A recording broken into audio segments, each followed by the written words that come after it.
Hey everyone, welcome back to the Keep Watching podcast, where we decide what to watch so you don't have to. I'm James. And I'm Sarah. Today we're going to be talking about Singles Inferno 3, episode 4 and 5. Let's go. Sarah, how are you doing? Oh yeah, pretty good. A little amped up. Excited Oh, to talk you're about amped these up? episodes. Oh, okay. A little amped up, yeah. I'm feeling good. We're back to like the Singles Inferno that I Yeah. grew up. grew up. That I grew up with. Back Yeah, in the day. This is more like it. You know, still some things I wish weren't on the show, or some ones, but Some people, yeah. we're back to, you know, the way I like to like the format I like to see, and yeah, I wouldn't say I'm amped up though. So I'm curious what you're talking about. Oh, I mean, depending on how got some upset you want to things. be with people that I've already maybe not bothered to take notes with, well, there's plenty to be upset about, but I'm not amped up about it. It's okay. I can be amped up for the both of us. It's fine. Okay. I got this covered. No, this is gonna be good. I'm happy. I'm very excited to talk about these two episodes. Yeah, absolutely. All right, let's get through some comments from listeners. Good amount of comments. I like it. Yeah. Julia on YouTube says, "I am here for the Guanhee and Hajong bits." I did write down the whole comment, but it was in the context of like Guanhee like learning to become a better person or something, right? Like that storyline is what Julia's looking forward to if that happens. That is the only way I will forgive casting for putting this man on the show. Really? Yes, absolutely. I hope it goes that way, but I have my doubts. I don't think Guanhee is like going to change as a person, but he might change. Probably not. What I would say is I think he might change his approach to the show, which might work in his favor towards the end.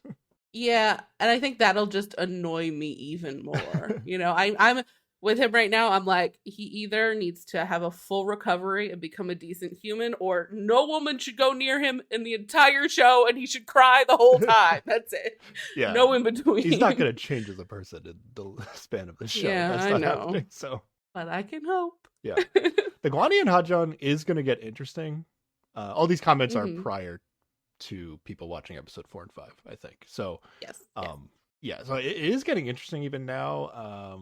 Yeah, like I'm worried it's still not gonna have like an ending that I like, but yeah, bottom line is I still hate Guanhee. So he's honestly the only, like I wasn't big on a lot of the people in the first 3 episodes.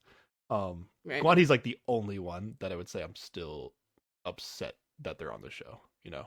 He was the only person I'm upset with, but everybody else is like, okay, this is a character that's interesting. Yeah. But yeah, we'll see how that goes out.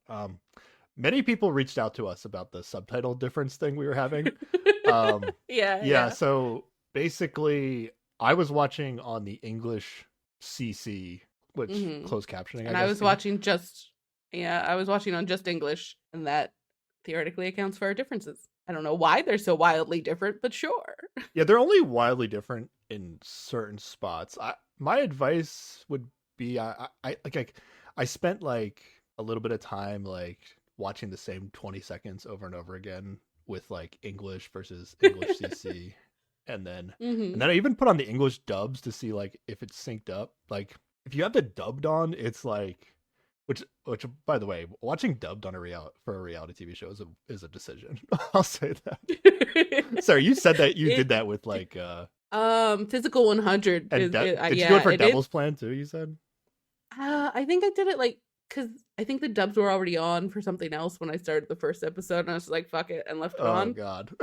For like the first one, it's so weird. Yeah, like I wouldn't even. Like, you don't even get the personality of the people, I feel like, if you're watching the dub. Yeah, exactly. Okay, but I was watching the dubbed. I feel like once you put on dubbed, like, it doesn't even matter what English subtitle you have on. Like, it's the same. But then if you have it on subtitles, then the English CC versus English is different. Now, the 20 seconds I was watching didn't have, like, a wild translation difference, but you could at least see that there was a difference. Okay. From what I was reading, it seemed to... not everybody, or it might change from show to show on how they do it. But I think if you just watch the English, like not the English CC. I think that's probably better in most cases. One of the benefits of the English CC though is that it does make it more clear like who's talking sometimes. Like they'll put the name of the person. Like you Yeah, never yeah. get that, right, Sarah, when you watch? Like they never put like a Right, yeah, bracket with the yeah. name. Yeah, yeah. So that's very helpful Mhm. if it's like in like a situation where a lot of people are A big talking group, and yeah. you're not sure who Yeah, said it. absolutely. Like if you're watching English, you could like and you're confused about who's talking, you could like switch to English CC and like run it back and they Yeah. might give Okay. you who's talking. So there's something you can do. I also had times where okay, so so what happened was we figured this out and then I decided to watch episode 4 in English. I watched the two episodes like not at the Uh-huh. same time. But then after I did that, I had the thought that maybe I shouldn't switch and it because it's like funnier that When that ours yeah, are it's like different, funnier yeah. that we don't have the same translation. And Mhm. then Interregnum left a comment saying exactly that we shouldn't switch. So for episode 5, I turned back to English CC, and I Nice. couldn't really tell, but there was one wild translation that we'll get to. That if you don't, if you don't, if you watch it in English, you'll have no idea. I think you'll have no idea what I'm about to say. And if you watch it in English CC, Okay. you might have been very confused by one of the comments that was made. Well, I'm excited to get Okay. there and a little scared. Okay. Yeah. So I'm gonna do English CC. Sarah's gonna do English. Let the shenanigans continue. I think I tend to have the more wild translations, right? That's why I say Oh, yeah, English yeah. is probably better. Yeah, yours are out of pocket sometimes. I don't even know where they come. It's like very silly. Like Hyasong's nickname is the human vitamin. If you watch it on my translation, that's fine. And then Thebes on YouTube said great podcast, and then also asked us to do timestamps. Now we threw this out a very long time ago, like maybe it was last year, about doing Yeah. timestamps, and nobody said anything. The only timestamp I can think of that would be useful is like when we actually start talking about the show. Like if people want to skip over all this, the comments and all this stuff we do in the beginning. Yeah, we could do intro, outro, and maybe like when we switch over to talking about a different episode, when we like are doing multiple episodes in one podcast. Oh, we could do that. Yeah, okay, that's a good idea. Are there any other timestamps that people think would be helpful? Let us know. Yeah.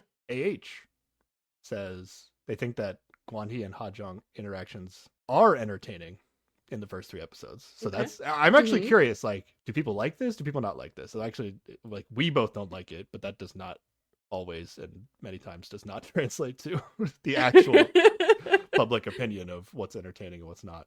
AH also does not like the fight pit. So one person, somebody on our side. Yes, one person's on our side about the fight pit. So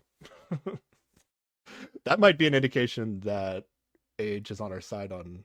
Oh no, AH said he does like the interactions. Okay, so they're against us on one thing and with us on another. So who knows? Who knows what's popular? I think the fight pit's popular. I assume it is. Yeah, last time we were told it was pretty okay. But then Interregnum says that they're not enjoying the Guanhee and Hajong stuff in the first 3 episodes. So there you go. Okay. Who knows? Who knows what people like? It's polarizing, maybe. Maybe that's what it is. Yeah. Yeah, I'm still out on Guanhee after these 100%, episodes, but yes. Hajong, I keep going back and forth on. Like I like her at sometimes, and then she says something and I don't like her, and then it's like it's hard. Yeah. I can't tell if I'm rooting for her or not in all this. And then Interregnum's dark horse for this is the only fight pick prediction we got. Fight pit prediction was Wanik for dark horse for the fight pit, says Interregnum. Okay. And who did you pick? You said Minwoo? I think I said Haben in terms of Haben. if we're going for a storyline. I thought you said Minwoo. Just straight up winning, I thought it was going to be Minkyu. Oh, wait, maybe... I think you said Minwoo. Yeah, straight up winning was Minkyu, and then I said Minwoo for, storyline. You're right. Yeah, right. Wanik? I mean, we didn't have the fight pit yet in the season, but picking Wanik for Dark Horse ended up being a good pick for what's going to happen in this episode. Oh, yeah, absolutely. And then Interregnum said they love the popular island, loser island idea we had, which I don't know if everybody stayed and listened to the very end of the last podcast, because we kind of like started. We had some ideas. We like started ending the podcast and then it just kept going. So some people might have bailed and not heard this, but we had this whole conversation of like producing the show differently with the 2 islands perspective. And basically it was, I think we decided like, everybody comes to the first island and then they pick, and then the the people that match go to paradise, and then the losers that are left over get sent to like this other island. And then we don't tell the people who got sent to paradise what happened. Yeah. They just come back to an empty ass island and get a little scared. Yeah. Yeah. Yeah. So I was thinking a lot about this because we were just that was all on the fly on the last podcast. I really didn't think about it that much. I've thought You got a plan now? I've thought a lot more about this in terms of how to actually execute this. Okay. So our main, like your main complaint about the show is, or consistent complaint I'll say, is that like you hate when somebody isn't getting picked back and they like still keep picking the same person, right? Yeah. Okay, so Yeah. I mean, both what the show did here, actually no, what the show did here like allowed the quote unquote like losers that didn't get to go to paradise the first time, some of them had the chance to like still pick the same person, so that they didn't get rid of that. Yeah. With the two Inferno twist. But in our case, with the popular island, loser island, the loser island, well, I guess they can only pick each other. Yeah, but they could have. I guess it still could. Yeah, they could not match. But at least that, like, theoretically, that person that like two people, like one of them probably picked somebody that went to paradise. Yeah, usually when somebody's hyper focused on somebody, it's one of the popular people who is matching with other people. All right, but here's my new pitch. Okay. This, I think the best comment in this whole conversation was you throwing out the idea that maybe like Loser Island actually has like better amenities than Winter Island. The popular. See, this is what I love. So my main thing that I don't like about the show is that you're incentivized to couple up because of love or whatever, right? And that's what we're here for, or at least that's what I'm here for.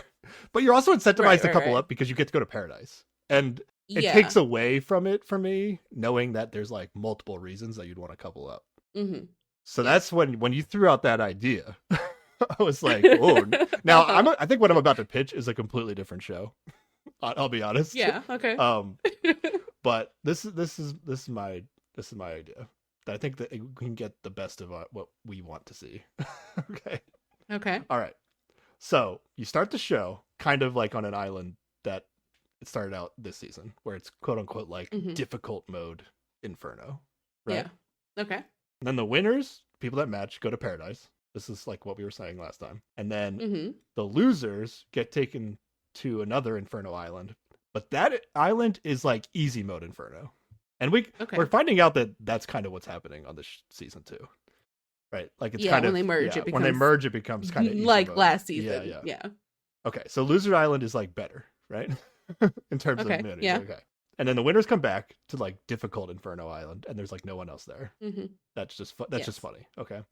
And then yes. And then everyone tries to match on their Inferno, right? Their new Infernos, whatever they're on. The winners either stay or go back to difficult Inferno. Like Inferno 1, right? And then the losers stay or go back to easy mode Inferno. And then fuck paradise, who needs it? That's what I say. Oh, okay. Who needs that shit? So like everybody will be thinking that they're picking to go to paradise, and then they end up just getting, like, if they match, they just get sent back to like difficult Inferno. And then the show has to like, I don't know fully how they would do this, because you want there to be like a convenient like swimming arrangement that they can do. Yeah, there'd have to be like different parts of like popular island where they could be alone together and do their date, but it's still kind of shitty. Yeah, like don't give them food. Like give them the shitty food. That's what I like. Give them carrots and spam or whatever. Make them struggle to make their own fire together. Yeah. I hate that there's like an incentive to go to paradise just to like eat like food that you're craving. Like I don't like that. So and they're gonna bond better through difficulty anyway. You get to actually know somebody through difficulty. I am on board with this. I love it. And then after that, I say you just like merge them on easy mode Inferno. And now everybody kind of knows if they match, like they're going to a difficult Inferno instead of paradise. But then in the last round of dates, they can go to paradise. Ooh, okay. When they finally think like, oh, we're never going back to paradise again, then in the last round of dates, they can go to paradise. I like it. Okay. Ship it. This is a great show. Okay. Yeah, difficult Inferno is the new paradise. That's what I wrote in my notes. All right. Amazing. Yeah, we'd really find out who loves each other that way. All right, you ready to get into this? Yeah. where do we leave off in Singles Inferno 3? What's the quick sum up here? There's two Infernos. There's two Shenanigans Infernos. happen. We had the first episode twice, Yeah. basically. Two Paradise. People went to Yeah, paradise. 2 rounds. They swapped islands. Guan He's terrible. Yeah, that's pretty much it. So we're on the second round of dates here, and we're in the middle of Yes. Paradise time. We haven't seen one date Yeah, we've seen Minkyu of and this round Gyuri yet. a little bit. We've seen Hajong and Guan He a little bit, but we still haven't seen Sion and Wanik. And Yes. that's what we're picking up in episode 4. All right. Unfortunately, we're gonna see more Guan He and Hajong All right. to start with. Start it off. Is that where we're starting? Yes. I just wrote in my notes some stuff happens. So good. I have a question for you, James. Good luck. Good luck with this segment. I just have a very important question. Like, have you ever had the audacity, the sheer ridiculous audacity to tell someone that they had to sleep at the foot of your bed? Oh, yeah. Like, yeah. Granted, course. someone even you're trying to theoretically woo, like, what the fuck is wrong with this man? Yeah, I didn't write down any of this. It was so stupid. Yeah, my only thoughts on it are like he was like testing her in a way that he knew would make the TV. Oh, yeah. He knew to make the TV show, right? Well, not only that, but he's like testing her to see if she'll just do the random shit he wants because it's a huge ego boost when she just does what he wants her to do. You think he actually expected her to do it? I think he wanted to see if she would, and if she did, it would get her more points in his book of like, ooh, who likes me the most? Like, because that's the game he's playing right now, right? He is playing, I want to be the main character, but he's also like, who can I get to like show that they like me the most and make me feel good about myself with me doing very little effort? Like, the man is a walking red flag. He's awful. Honestly, I'm of the opinion that he doesn't really care about any of the women on the show. Like, Oh yeah, no. He cares about them like stroking his ego. It's how I feel about it. Like, that's it. I honestly don't even think he cares about that. I think he's just like, let's do something that'll make the TV show, and that, like, that's the entire game. But then I think like she basically just like outdoes him here, like basically wins the chess match and does it kind of like, I don't know if she's like calling him on his bluff or what it is, but like he's basically gonna get embarrassed enough that he backs down from this whole situation. Yes. Yeah. Are there any details in here that you want to talk about? Because I wrote down some stuff, but I didn't write down like the majority of this conversation because I was just like, this whole thing is just not real. Yeah, I mean, there's just a way that you could do this dumb little game and it would be cute and nice and fine. Whereas, like, they play a game and the winner tells the loser where to sleep. And then as the winner, you tell her to go sleep in the most comfortable, greatest spot because you're trying to get this woman to like you and you're trying to be a nice person, you know? Like, that's the very obvious way you play this. And he went, nah, let me do this weird power play. Yeah. Ugh. Yeah, amped up. Sorry, but I don't like this man at all. He's terrible. All right. Yeah. And then, you know, they just do truth or drink for a while, and he asks awkward questions about Mingyu again, because that's who he's concerned about as his competition. And it's weird. Oh, okay. That's the rest of what happened. Yeah. So I wrote down in this moment during this conversation somebody, just like, there's no way Hajun is actually interested in this guy, right? I hate this guy like, even I keep more. hoping for that. Yeah. I keep hoping for that. But later, or in the next episode or whatever, I am unconvinced of that. Is she like, either she's still trying real hard to just make interesting TV, or she's going to disappoint me. Both might be true. I don't know. Hajun is the one woman that I think Guan He might actually like. And then Hajun says, like, when she tells him, like, when I like someone, I tell them I like them. But if she told him she likes him, she probably did in some way, right? Yeah, she did. Okay. Like, before they even did this pick for Inferno, when they were in one of the shipping containers, he was gonna go, like, he's like, who should I send it to talk to you next? And she's like, no, I only really want to talk to you. Oh, that's right. Not word for word, not exactly, but yeah. I mean, but clear. it was pretty, yeah, okay. Pretty clear, yeah. I would say Hajong wins the chess match again. He's 2-0. Okay. Wait, but the other chess match was like previous in this night, right? Like, this is the same night? Yeah, it is, right? Yeah. Okay. Yeah, it is. Can I ask you a serious question? I'm being 100% serious when I Okay. answer this question, by the way. Oh, okay. Is Guan He in a relationship with somebody outside of the show? Oh, That would explain I a mean, lot. my instinct is to say how could he? Because I don't There's understand the already appeal somebody out of there. him at all. There's always somebody out there. But and it doesn't mean maybe? like, he doesn't have to Yeah. mean like he's, in some sort of official relationship, but like it feels to me like there's somebody outside the show that he has feelings for, and he's not committed. Like, not only is he committed to like whatever gag he's going for with trying to be the main character, but like he's actively avoiding, like, for somebody that said this shit, like this season's gonna be the best season so far, he is avoiding like things that would theoretically make the season spicier by like he literally gets the opportunity to sleep in the same room and the same bed as two different women on the show and has not chosen to do it, and he's made it like weird both times. Yes, he has. Yeah, that's true. So I don't know, there's something going on here. I mean, there is also the aspect of like he is already like a public figure, like he's a footballman, like he does have to come out of this and still be able to have some sort of reputation that isn't weird. So maybe that's also at play. Yeah, but then he In wouldn't terms of, be on the like- show being an ass. Unless he doesn't realize he's Yeah, being I think an ass, he's- but yeah. Yeah, I think he doesn't realize he's being an ass, But and somehow like sleeping in the same room as women. like that would just be too scandalous or something, like it. I don't know. Yeah, this guy's a fraud. There's more as we go along here. Right? Yeah. All right. But that's all we need to talk about from that date because blurk. Yeah. Okay. Sion and Wanik, right? We're gonna get to these two? Yes. All right. The normal ass date. Yes. Okay. Uh He's wearing a pink shirt. He's wearing a pink shirt, and then we get a flashback of like her suggesting to him that he wear a pink shirt, and then he was like, "I'll wear it at a very important moment," and like that was like the next day. Yeah. So that that's cute. Okay. Theoretically, he's trying to tell her that the date is important to him. At least he realized that Sure. you gotta start doing things on these shows. You can't. Yeah. The most important day is the current day. All right. These two are both new Paradise people, right? First time in Paradise, yeah. So we get to learn jobs and ages. What's a Wanik? A Wanik is a realtor, and it looks like a fancy one. Like he only works with like Oh yeah, it did look like that. premium It was buildings like, or whatever, yeah, like penthouses or something. expensive ass apartments. Yeah. Yeah, at least that's like where they chose to film him for the show. Yeah. And he is 31. Yeah.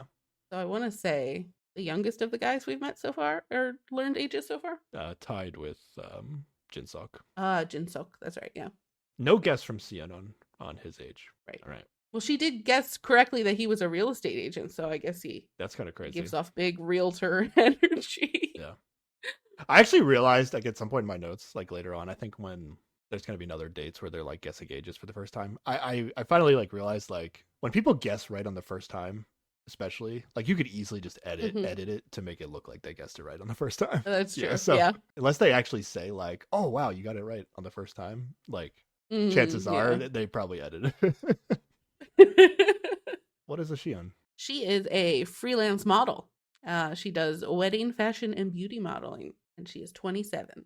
27. Ooh, that's the oldest woman on the season, right? Oh no, there's a 28. By 28. a year. No, there's a 20. Okay, yeah, there you go. It's a tight grouping of women. Oh no, this is the old.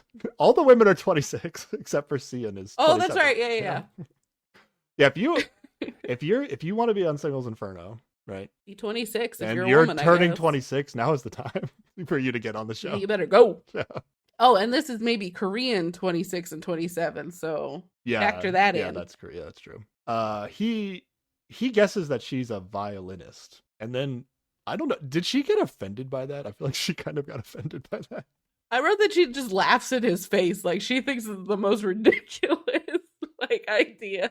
And it did seem to be it was because of like her hair. He's just like, I could just see you play the violin with your like pretty wavy hair or whatever. Like, okay, that's a weird way to decide that, sure. Okay, I just thought like being offended by that guess was a weird thing, but if she was offended, yeah, freelance model is pretty classic. Not here for love occupation, right? Yeah. I mean, I like her a lot better. Realtor, Than some same, people. like a real a real estate like agent. that's a yeah. you, gonna you sell. you I'm want gonna your social sell. media numbers to bump up, and people to Yeah, go to like you for your premium apartments or whatever. it's not nearly the same, but yeah, Yeah, like it's not quite the same, but I'm cynical and I'm gonna say everybody is here for social media reasons. okay. Yeah. After learning her occupation, I was like even more suspicious that she just wanted to go to paradise. Honestly, like Hmm. Yeah. this is like the kind of situation that I'm just, because paradise is so much better than where they're living, I'm not always convinced that it's Yeah, yeah. for an actual connection happening, and that's fine. I mean, that's what the show is. I'm not blaming Sheehan for taking advantage of it. I'm just saying that's what it is. Yeah. Okay. Um, Yeah, yeah. he does also not guess her age. I thought that was a bad sign that we didn't, like, we usually always see some sort of guessing of ages, Yeah. and I thought that was just not a good sign, because they like, did they not do it, or did they do it and the show not show it? I don't know. Either way, I feel like it's kind of a bad sign. Okay, okay. Sure. And then they don't get to do the pool; they get the spa bathtub, quote unquote Yes, spa. but they are less awkward than the last people we saw in That's, the I tub. did say that. So I did think they were I'll less give them awkward. Yeah, that. despite her saying how awkward he is, she didn't watch the other date that was in the bathtub. Yeah, So yeah. They were at least like talking and looking at each yeah, other. So good job. yeah, I thought they were actually pretty good. Mhm. Oh, this was great. Even the host accidentally calls it a bathtub, and then the other hosts are like, "It's a spa." Excuse me, it's a spa. They're actually, I feel like they're getting a little more loose with what the hosts, they like, what they put in the edit Oh, in what terms of they'll the show host. from Like the hosts. the Yeah, like, yeah. because the hosts largely on these shows are like there to like hype up the importance of like whatever the show is doing, and they tend to Right. Reinforce the edit. yeah, and even like if somebody does something that seems questionable, they'll always like try to frame it in a positive way. Hmm. And then like something like this, like, ooh, the spa, it's not a bathtub. Like they'll always say spa, but like this time they let the edit get, like, the edit. I like that the editors are letting it get it through. Like, oh, they I called it a Hmm. bathtub by accident. And then I think they're gonna be way more negative about stuff than they usually are later in these episodes. So Well, they have so many things to choose to be negative I know, about but now. like What choice do they have? there was even a moment later where like somebody does something that seems questionable, and then one of the hosts like starts trying to paint it positively, and then he just starts laughing. Like they all start laughing at him, and he starts laughing too. Like they know that they're what they're doing, basically. Yeah, Yeah. yeah, So I just liked seeing that. It's more real. It's more yeah. real that way. Yeah. Let them loosen up a bit. It's Yeah. good. She says he is her ideal type in terms of looks. Or he says she is his ideal type Yes, in terms of yes. looks. Okay. But then he also found her more attractive as they talked. So Oh, okay. she And continues to appeal to him. yeah, he thinks she's thoughtful. I don't know what evidence there is for that, but that's what my subtitle said. Okay. Yeah, she thinks he is easy to talk to and cute. Yes. And she says she's opened up to him a bit. Yeah. So And then they're saying all the right things that make it sound like Well, this is coming to something. she says she feels like she's opening up to him, and then he immediately questions when she started opening up to him, as if he hasn't felt like she's been opening up to him. Yeah, yeah, That was funny. I wrote like they do seem awkward together, but for some reason I find this awkwardness to be like cute. Like yeah. Yeah. it's a little different than what was it, Mingyu and Gyuri. Yeah, exactly. Yeah. It feels real. This feels real. She teases him about his awkwardness and how he's like even shyer than she is, and yeah, it does feel authentic. I like they give each other a little pinky promise. It's cute. Yeah. I've never met somebody shyer than myself. So that's what she said. And then she says that, and then he says he doesn't think he's shy. So they're not on the same page about like who's awkward, who's shy, but Yeah, that's true. it still seems like something. Yeah. But I still have she just wanted to go to Inferno in the back of my mind. So Yeah, I think that's fair. all right, that's about it, right? Yes. All right, and then In the morning, we get an announcement yes, that starting from today, the two Infernos will merge into one. Yes. Okay, good. This is what we wanted. The show. Yeah. The show I'm figured glad it out. hasn't drug on longer. Yeah, the show figured it out. That's great. Okay. Yeah. So they get in the helicopters. Everyone is exhausted. Well, we do get some cute helicopter action Okay. where like Ha Jong is like leaning on Guan Hee's shoulder, and if they were anyone else, I would think it was cute. And then in a separate helicopter, Mingyu and Yuri are like asleep, but then there's like some rough skies or whatever, and they startle awake and grab each other's hands. Yeah. And They like I'm like, instinctively nice, hold that's on. cute. Mingyu is gonna take a back seat in these 2 episodes. Like he's in here, but Yeah. he's not part of stuff. And Yes. Guri also, I don't know. I feel like they vibed and they might like be a thing. And the fact that we're not seeing it is like weird. Like, Well, yeah, they're probably they're gonna spend the rest of the season being like coupley, and they'll be in the background, and we'll never see them again, except for when Guan Hee pokes his head in to try and like get her attention. yeah, like Mingyu kind of, I guess Mingyu's like in the story, but Guan Hee like kind of takes over the Yuri story in a very kind of like artificial way. It seems to me. Yeah. And then I guess in order to like make it seem less artificial, like Mingyu had to take a backseat in the episode. I'm not sure. Honestly, I don't really know what Yuri's thinking 100% either, but Well, yeah, I don't know what she's thinking about Mingyu, but she lets us know what she's thinking about Guan Hee later, and I enjoy that a lot. Yeah. I don't know. I think these two are a thing despite not being highlighted very much in these 2 episodes. Yeah. Okay. All right. Back to Inferno. So we're going to Inferno 2, right? Like this isn't a third island. It's just like Yes, but it does it look like they added more stuff to it, or do you think the stuff was there and they just weren't allowed to go there? yeah, that I'm not sure. They might have just been like forced to stay in their little camp sleeping area, and well, they also could have just brought the stuff in. I don't know, but it's definitely Inferno 2, right? It's not a third island. Okay. Yeah, It's still like shittier. Like the beach is like all rocks. Like it's not very inviting. They could not afford an actual nice beach somewhere. So I think it's still worse, but because they at least get these like kind of private hangout areas, and it's not going to be as difficult.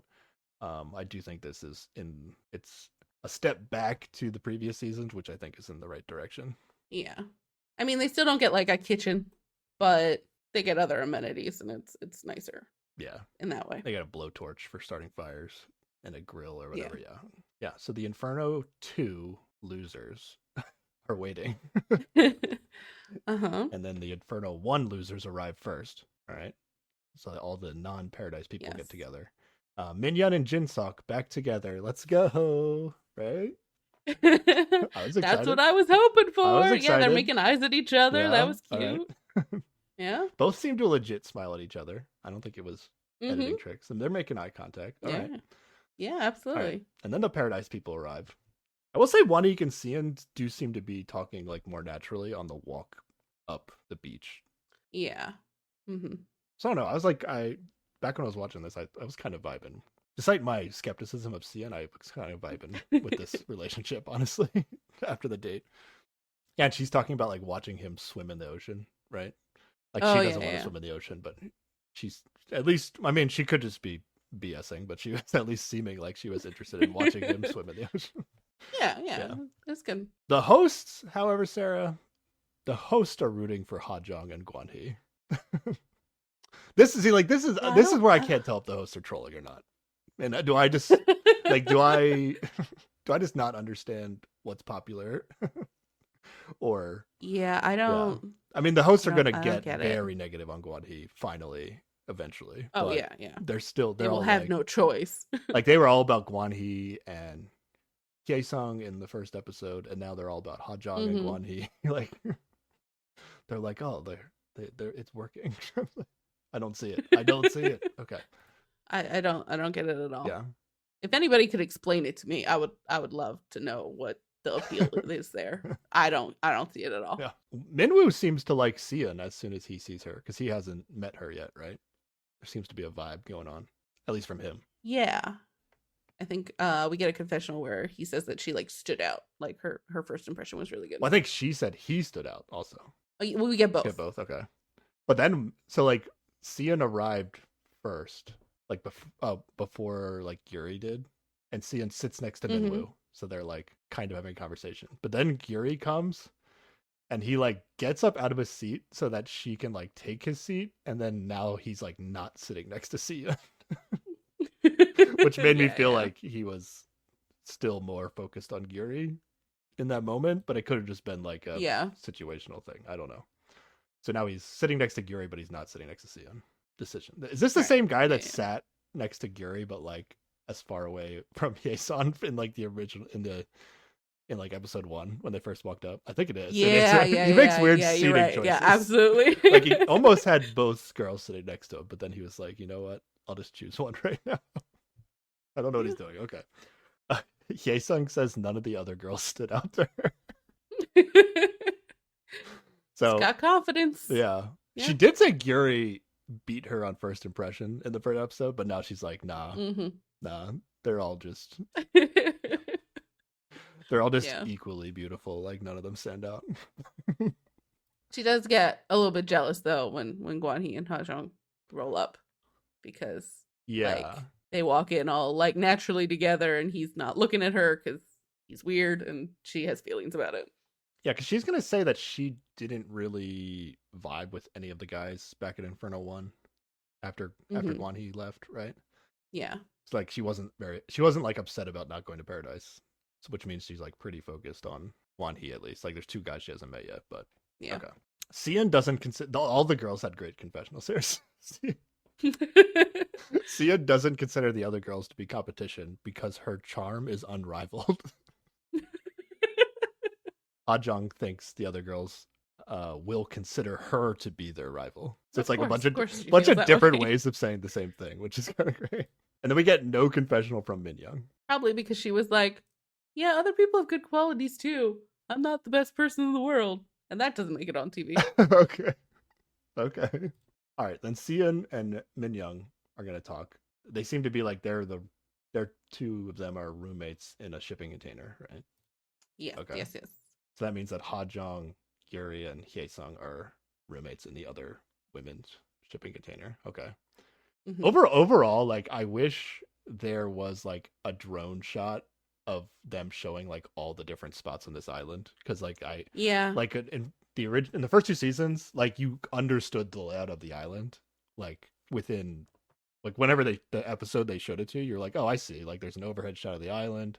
Yeah. They showed you all the spots, what they look like, and we don't get that here. And it just I don't know. It just helped my mind a little bit to really know the Yeah. layout of Yeah. this island Absolutely. in terms. Yeah, we don't get that, so I'm trying to explain these spots. Although I'm not actually sure where they are. A lot of them are, but yeah. Yeah. Yeah. Cian said Wanik is fun, but she's not sure if she's attracted to him. Oh, I mean, did she not tell him that he was her type in terms of looks? yeah. What's that So all about? maybe looks aren't a high priority for her, you know? I mean, but she uses the word attracted to. I mean, I guess. Oh, Yeah. I don't assume I attracted don't know. like has to be a looks word. That's true. It Yeah. doesn't have to be, but it typically is. I mean, yeah. Would she have chosen him? I don't know. I think I ultimately actually like Cian. Like she seems like she came in here with the whole like I'm friends with somebody here and now we're fighting over this And they guy had like a thing. weird rivalry Yeah, situation. Yeah, but yeah. now that that's kind of died down, I kind of I like her better now. Yeah, I like her yeah on her own, like away from Hajang. I don't know if they get together more often and bring that energy back, it'll get worse again. But for now, yeah I like her again. like it's probably a combination of the two. Like she probably wanted to go to Paradise and then maybe like at least thought Monique was attractive. But then her coming back here and Mm, saying she's not really sure about it, like that makes me feel like she's more of a real person than I previously thought. So yeah, I'm kind of that's kind fair. of like in on Cian at this point in the show. Okay. I'm interested in her as a character. And then we go to the Hajong Yuri Hyesong container, right? And they ask about Yuri and Minwoo. Hmm. Yuri says about Minwoo that he's her type in terms of appearance, but when they talk, dot dot dot. Yeah, they did not really hit it She's off still with me. slamming this guy. Yeah. Like every time she talks about Minwoo, it's not looking good. I mean, she did give him the benefit of the doubt where she's just like, it might just be like, it's awkward to talk on the show when you can't talk about things. Yeah, You know, she's like, it might be a limitation of the show. I'm not sure. But she does not seem to be like all in on him. So, yeah. Gary's another one where like I go back and forth on whether I like her or not. And then she said something very like meta and observant like that, and I'm like, oh, okay, she gets it. Like, I'm like, okay. Yeah, Like, yeah. he's like, okay, some people are like don't might be more awkward about breaking the rules or worried about breaking the rules on the show and Yeah, can't yeah. really have a conversation. So she's leaving that open. So yeah, I'm not sure about Kiri. I'm not sure how I feel about Kiri. All right, now we get an announcement, right? Or did I skip a bunch of Yes. stuff? Okay. I mean, there were some ladies talking about stuff. Nobody seems to be all in on anybody. But yeah. All right. The announcement is now you'll play a couples game to win a chance to have a special meal. Please change into your swimsuits and come to the beach. Oh, swimsuit time. Now we're talking, Sarah. Not a great beach, but we're doing swimsuit time anyway. Okay. Yep. The women, I feel like they roll into the beach first in their swimsuits. I feel like they had like normal music, like whatever music, and then the guys roll in. Yeah. The show loves to do this for the guys. They got the sexy time. We music. also hear the girls like talking about the guys being hot, so that does help. Well, yeah. Along with, but they didn't do like a vibe. slow mo sexy music montage for the women walking up. They waited till the guys did. I think they did the same thing in the last season too, if I remember correctly. Yeah. Like the first time the guys all come out shirtless, they got to make a big moment about it. Yeah. Haben is not shirtless though, right? He's the one that's not. Oh yeah, that's right. Okay. All right, so here's the game. You ready? Yeah. They're going to be randomly assigned into pairs, and then the one man is going to be randomly left out and not get to participate in the game. Yes. And that one man is poor Minwoo. This guy can't catch a break. When he didn't pick that, I was like, oh, your pick for Minwoo winning the fight picks looking good. And it's great because he's they have to pick colored balls that match, and he's the first one to go, and he picks the black one. That means that you don't get a partner just immediately. It's so funny. Yeah. All right. So what are the teams here? We get Mingyu and Min Young, Wanik and Hajong, Guanhee and Haesung, Haben and Shiun, Jinsuk and Gyori. All right. Nothing super special about these matchups. So this game is pretty dumb. I'll say, like when they described this game, I was like, "This is worse than the fight pit." I mean, I found it more tolerable than the fight pit. I don't know. I think I'd rather watch. Doesn't make me feel bad about humanity. This game is called Squats as a Couple. Wait, did they call it that, or did I make up that name? I think. Well, they just said the game is to do squats as a couple. Okay. Yeah. Which is not exactly an accurate description, but okay. Yeah, it's literally just the men holding the women and doing squats, and you have to keep with the whistle. And if you can't, or you drop your woman or fall over or whatever, you're out. Last man standing, right? Yes. Okay. Yep. On paper, yeah, this sounds so boring to watch. I'll say it is so boring to watch. It's so boring. I'd rather watch the fight pit. Like that's how dumb this is. I think. Okay. But we talking about how in the first 3 episodes, like when they went to paradise, they were like, you must hold hands and then walk off the yeah, this is kind of like another kind of way of doing that, where like they're forcing the men to like carry the women in a romantic way, kind of. Yeah, and all the girls put their arms around their necks to like stabilize themselves. It brings them so close physically, but like it's an awkward time. Yeah, that's like the only upside I could see, like forcing the physical contact to kind of like accelerate the feelings. But the game itself is like, I don't care who wins this. Like it's just just like an extra side meal that theoretically they could just go have a conversation without a meal. And literally everybody gets to go have a conversation with, and like a shittier meal with whoever they paired up with. So like, yeah. And it's whatever. What sucks about this actually is like this would be better if the guys just like had a conversation between themselves and then they had to choose like last season it was like choose 2 or 3 women to have a meal with, like the winner got to do that. So this is worse because you're randomly being assigned the woman. Now, unless you get really lucky and like somebody that you haven't gotten to talk to or doesn't want to talk to you, like maybe you randomly get assigned with them and then you win the competition and now they have to talk to you. But I don't know, I feel like it should be like a competition where somebody has to make a choice about who they want to pick. Yeah. Choices are always going to be more interesting. Yeah. than random assignments. I will say I did get a little bit of a giggle out of a couple of the women just keep getting the very little bit of their butt just dunked in the water every time Yeah, the like guy they who have was like holding them went down for a squat. like they have like wet diapers or something. It's just like this circle on their butt, just wet now, just deal with it, Yeah, whatever. it's not a great It's look. just I'm silly. sure it's not a great look. Yeah. Is Sarah, is a man's ability to do squats a turn on for women? I mean, butts are good, but I don't know Are that I need squats to for watch butts? anybody do Are squats. squats for butts? Are squats not for butts? Squats are for butts. I'll just Google are squats for butts. Squats are totally for butts. Okay. I thought it was more legs than butts, but okay. Yeah, I mean, it's in the same they're version. connected. Yeah, like, but yeah, but I guess my point, what I'm trying to say is like the gains you get from doing the exercise, like look good, right? But like watching them do it, is that like really the fun part of the squat? I don't know. I don't know. I'm just trying to think of like what production was trying to get well, out they're of not this. even getting to watch them. Yeah, that too. Like they're being held. I think the holding thing is the. Maybe I think it is the holding is the part that's supposed to be like okay, swoon worthy or whatever. Yeah. Okay. I wrote Jinsok should easily win this, right? Well, I was like, Mingyu picks up and saves people for a living. Like he should be good at this, right? I could be wrong about this. That was my logic. I feel like swimmers are known for like not having good butts.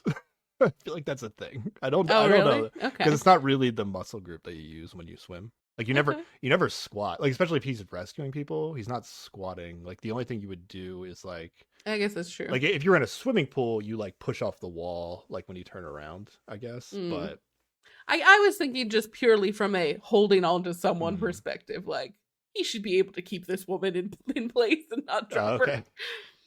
If her life was on the line, he'd win for sure, right? Like, yeah. All right, but this kind of goes down in a surprising way. So Haben and Sion are out first, right? At 44 squats. That's still a lot of squats. Yeah. I was thinking about like how many of these could I do? Like I don't actually know.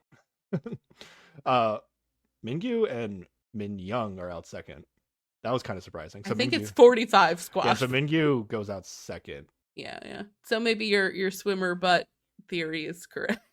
Yeah, but also during this, I feel like Min Young was like very apologetic to him in a way that was like suggesting that she might know she weighs more than the other women or something. Like you know. So I don't know if Mingyu had a disadvantage from that, or if it was that it's not the muscle group he focuses on. I'm not sure. And then I wrote in my notes. This didn't happen, but I wrote, this is how much I think of Guanhee.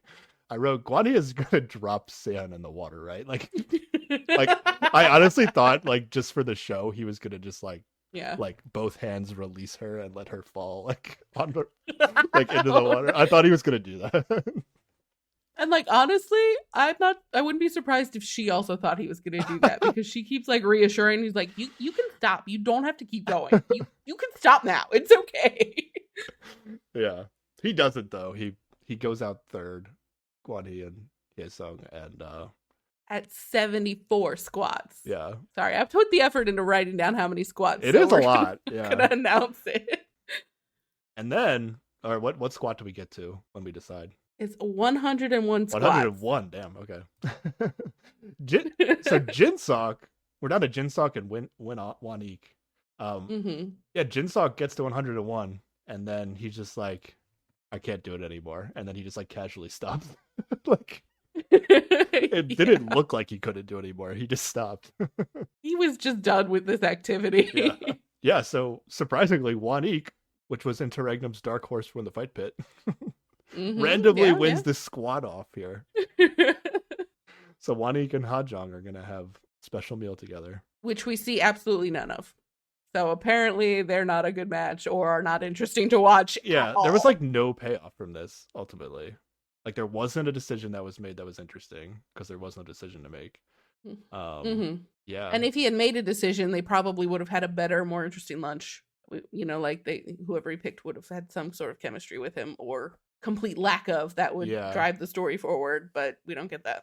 Yeah. They could have at least made it like you go with the person, like you go with the woman you were carrying, plus you pick another woman. But also pick another Yeah. one. Yeah, that would have worked. That would have been at least something. All right. Well, that happened. Instead, we have to spend lunch with Guan Hee again. Oh yeah. Now they were eating something while they but that was just like Sweet potatoes. But that was like the food that was there. It wasn't. Yeah, they didn't yeah. win that, right? I was confused. They were just like, take your normal lunch and go to your designated areas with your partner. It's pretty much because they went to like these like what were they, like canoes that you sit in and you like face each other. Yeah, beached canoes. And then it looked like the food was there for them. But do you think every spot yeah. had the same like Inferno food? Yeah. Okay. This is a whole deal that we didn't get to see it all, so it's not sure exactly what happened. So I guess if that's the case, then I guess the other aspect of the game was just to randomize them into one-on-ones, which I guess could have had a payoff, but doesn't necessarily. Apparently didn't. Yeah. All right. You want to talk about Guan Hee and Ye-sung? I guess. Oh, this is when we find out Ye-sung, there wasn't anybody from Inferno 1 that she was interested in for the second selection. So that was yeah.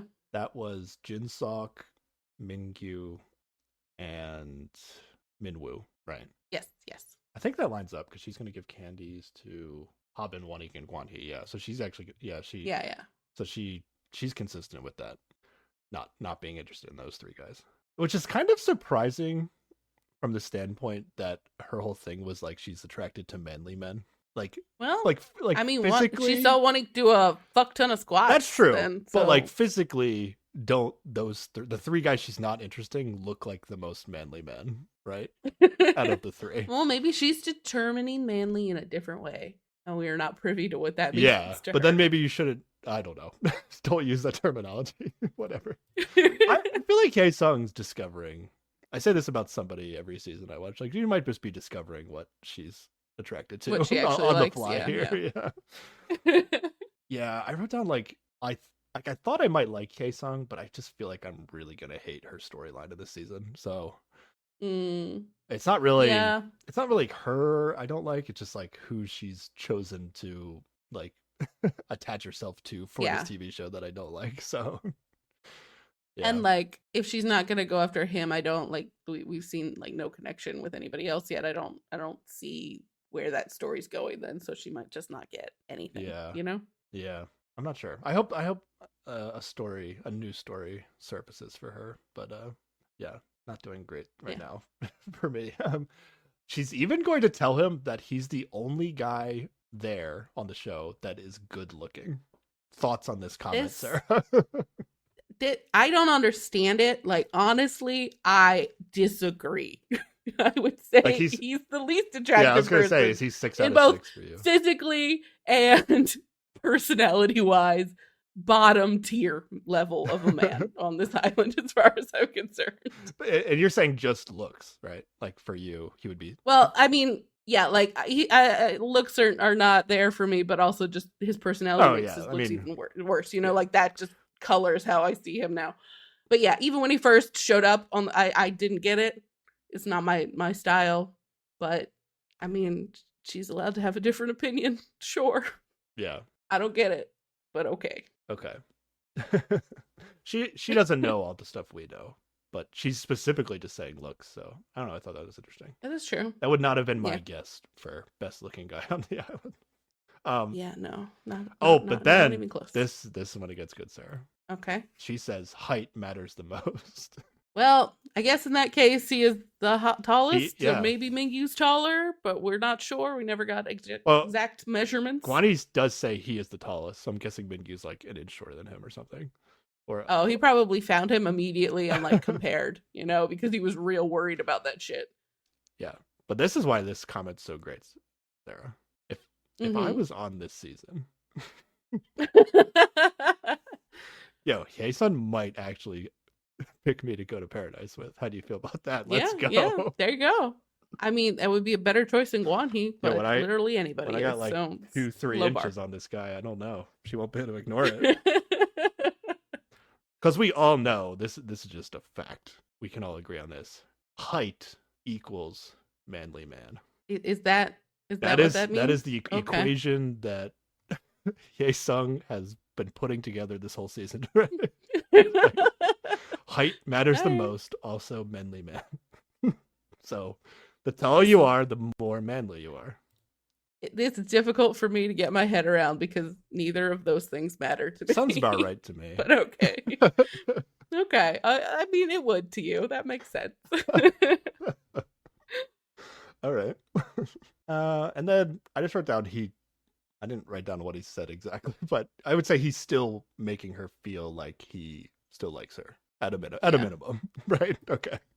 He is like almost like interviewing her for a job in a way. Oh like, yeah, that is that part. Like, yeah. He's like, tell me what your strengths are compared to these other women. Like he's very much approaching it from a, why should I choose you? Why should I grace you with my attention? And I'm like, shut the hell up, dude. Go home.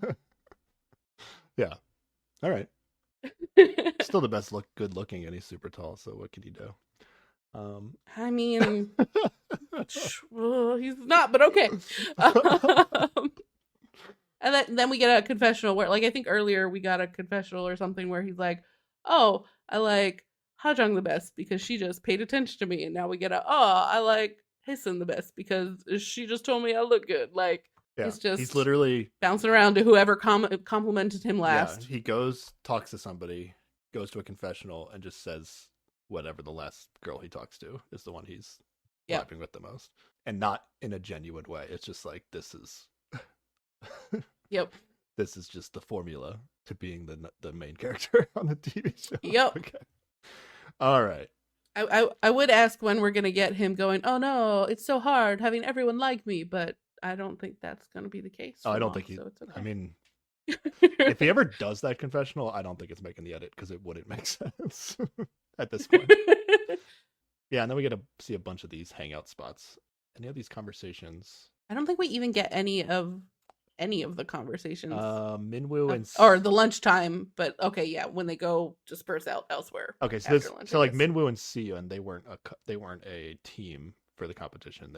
These are just like do what you want conversations. Yeah. Okay. Anything from Minwoo and Seon? I actually wrote not that much happened, but I think Minwoo was like proactive and asked Seon to talk. Right? That's what. Yeah. But again, not the conversation itself. We're not getting a lot from Minwoo from what I wrote. Yeah. Okay. But by the next episode, this seems to like something happened. Maybe Sia and Minwoo is going to be a story here, but I don't really see how it really sparked from this conversation. But I guess it did. All right, Jin-seok and Min-young are going to get to talk. Let's go. These guys, I was looking forward to seeing them back together again because they were hella cute on their date, and this part is cute again. I like it. And then later they disappoint me. Or she disappoints me anyway. But we'll get there when we get there. Yeah. I like that they both had fun chopping wood on Inferno. Like these two don't need to go to Paradise to have fun. Jin-seok admits the hardest thing was not seeing her. Well, after some prompting, which is silly. Yeah, cute, yeah. I like it. Yeah. Yeah, Min-young says it took you a while to say it. But like she's like basically setting it up, wanting him to say it, right? Yeah. Because he's like, it was so hard to start a fire, and then she's like, was that the only thing that was was a hard thing? Yeah. And like he is always very cute and smooth to the point where I don't know if any of it's real, but I like it. So I don't know. Oh, really? I at some point I wrote that I think Jin-seok's like the most authentic guy not guy, but most authentic person on the show. Actually, I think, but like he feels like there is an authenticity to him when he's talking, but it's almost like he always says the right thing to say. He always says the super cute thing, and I'm like, it seems too perfect. Oh, really? I don't know. But I love watching him, and I'm not like suspicious about him. It's just sounds like you're suspicious. But I'm just like, nobody's this smooth, right? That's so silly. Okay. Yeah, then Jin-seok says, I'm totally hooked. I'm in trouble. Like to Min-young, he says this. Okay. Yeah. She admits she was thinking about him too. Okay. I thought this conversation felt very authentic. Yeah. And she like brings up, there's new people you met today, and he's like, I'm not curious about anybody else. It's hard enough to focus on one thing, not gonna focus on other stuff. So he's like, right now, telling her he's all in, basically. Yeah. You actually think Jin-seok's like really smooth with how he talks? Do you not? I mean, think I think he says a lot of the right things, but like I guess his vibe doesn't appear smooth. I don't know. He does have a Like really laid back vibe, and I think that's what makes it feel more authentic. Like he doesn't his vibe is not gross dude trying to hit on a girl, but he does say like the perfect thing all the time in a yeah, way that feels like how is that natural? I don't know. yeah. Like he's definitely saying the right stuff, but I still feel like there's like a bit of like awkwardness and like shyness to him that and like that's what makes it seem authentic. Is like he's Oh not yeah, putting up that's a good he's not point. putting up a front and saying the right Yeah. thing. It's like he's saying the right thing and he's doing it while being awkward and shy about it. Like I guess Yeah, that's like why. he's not always making eye contact when Yeah, he's saying yeah, it. yeah, He's like looking away. Yeah, yeah, I think that is it. That's what makes it feel more yeah, authentic. yeah. He tells her, yeah, she's the only woman he's interested in on the show. He says, "I'm here with you." This is what I'm here for. That's what I wrote down. Mhm. This is Yeah. this is the Inferno, the singles Inferno It was so that I good. like. All right, feeling good now. This season is Yeah. getting started. Let's go. Oh, and then we have a Hot John and Guani conversation. Yep. No, why does it keep happening? Okay, this is important though, actually. I will say that the little teepee setup situation was cute as hell. It was like in the middle of like a wooded area, and I'm like, "Good job, shitty Oh, Inferno. This looks cute." oh yeah, this is where Hot John and Guani go, right? She says it looks Yeah, like yeah. some sort of like fairy like village or something in the forest. I don't. I just something like it. Yeah, it was very nice looking, very vibrant colors in the middle of the forest. Yeah. Mhm. Yeah. So she actually pulls him aside to do this conversation. I think that's important to note. Yes. I wrote in my notes. Does she like him? Like actually though? And I I have mean, an opinion I by the end think of she this. By the might. end of this, yeah, Okay. yeah. Yeah, Um, yeah. Sung does see them leave to go talk, so she's keeping tabs on the Guan Yu Mhm. situation. I wrote they talk in my notes. So Yep. did they say anything important? The main thing I have is the Guan Yi's Um, confessional after they talked. Anything important you want to highlight from the yeah, I mean, conversation? like, he tells her that he had completely forgotten about Haesun when we had just gotten a confessional Oh, from okay, yeah, him there you 10 minutes ago about go. how he's like, she's the one. Yeah, okay, good. But in confessional, Guan Yi says he puts into percentages of which of the women he likes, and he says Mm. 33% Hajong, 33% Hyeseong, and 33% Gyuri, and 1% open to other women. Yeah, and then he goes, and then he says also he's never talked to Gyuri. Yeah, What? that's why he's full of shit. None of this is authentic at all. It's just Exactly. Like ridiculous. it's either because it's not like he didn't have the opportunity to talk to Gyuri. Like he was on Inferno 1 with Gyuri, right? Uh huh. He chose Yeah. Hyeseong over Gyuri. Yeah. Okay, that happened. Mm But like I wrote like, is Gyuri just that hot that she's can get 33%? hmm. But that doesn't really I make guess so. sense. Yeah. I mean, like it's possible that like maybe he thought Gary wasn't picking him back on the first selections on Uh Inferno huh. 1, right?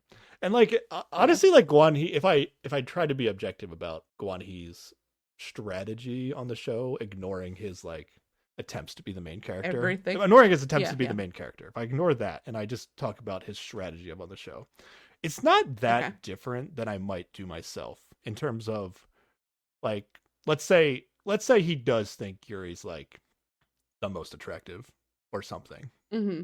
But Yeah. he's getting vibes that like Hye-sung's gonna pick him. Like I feel like Yeah. if you get vibes that somebody's gonna pick you, like unless you're having really strong feelings about somebody, or the person that's you feel like is gonna pick you, like you really don't want to go to paradise with them. Like I feel like I Mm hmm. would try to match with the person I think is Yeah. gonna pick me, and then Yeah. he can't pick like, and then he can't pick Hye-sung the second time, and he does like the same strategy again where he thinks like it's most clear that Ha Jong is going to pick him, so he picks Ha Jong, Right. right? So he gets two paradise states out of it. Like if you're on the show, like if somehow if you feel like somebody's actually going to pick you, like just pick them back. Like unless you're like head over heels about somebody and you don't want to like confuse them, Jeopardize yeah, that. like you Yeah. want that person to know like you're picking them, or if the person that's going to pick you, you like really don't like them, like that. This is the strategy I'd use, but Yeah, which is fine. You just don't attach it to the whole rest of all the bullshit he's doing. yeah. You know? But it's weird to me when he like gets to this point and now he's telling us like, oh, Gyuri's I'm 33% interested in Gyuri and I never talked to her. which is Yeah, like I am equally interested in this woman who I've never spoken to as I am with these two women who I have gone gone to on dates with. paradise with. Yeah. And it's like, So is clearly this, they mean nothing to him, right? Like, how yeah. else would you interpret that? Yeah. Is it like, is it a huge indictment, at least from Guanhee's perspective, on Hajong and Haesung? Or is he just like so attracted to Guri that that's what's making it like that? I don't know. This is my explanation though. Like, this guy's literally, I think this was the game plan coming on the show. Like, Oh, if you were yeah. to watch Singles Inferno 1 and Singles Inferno 2 Mm-hmm. and say to Yeah. yourself, okay, what narrative do I want to go with that gets me to be the main character in the end? Mm-hmm. And like having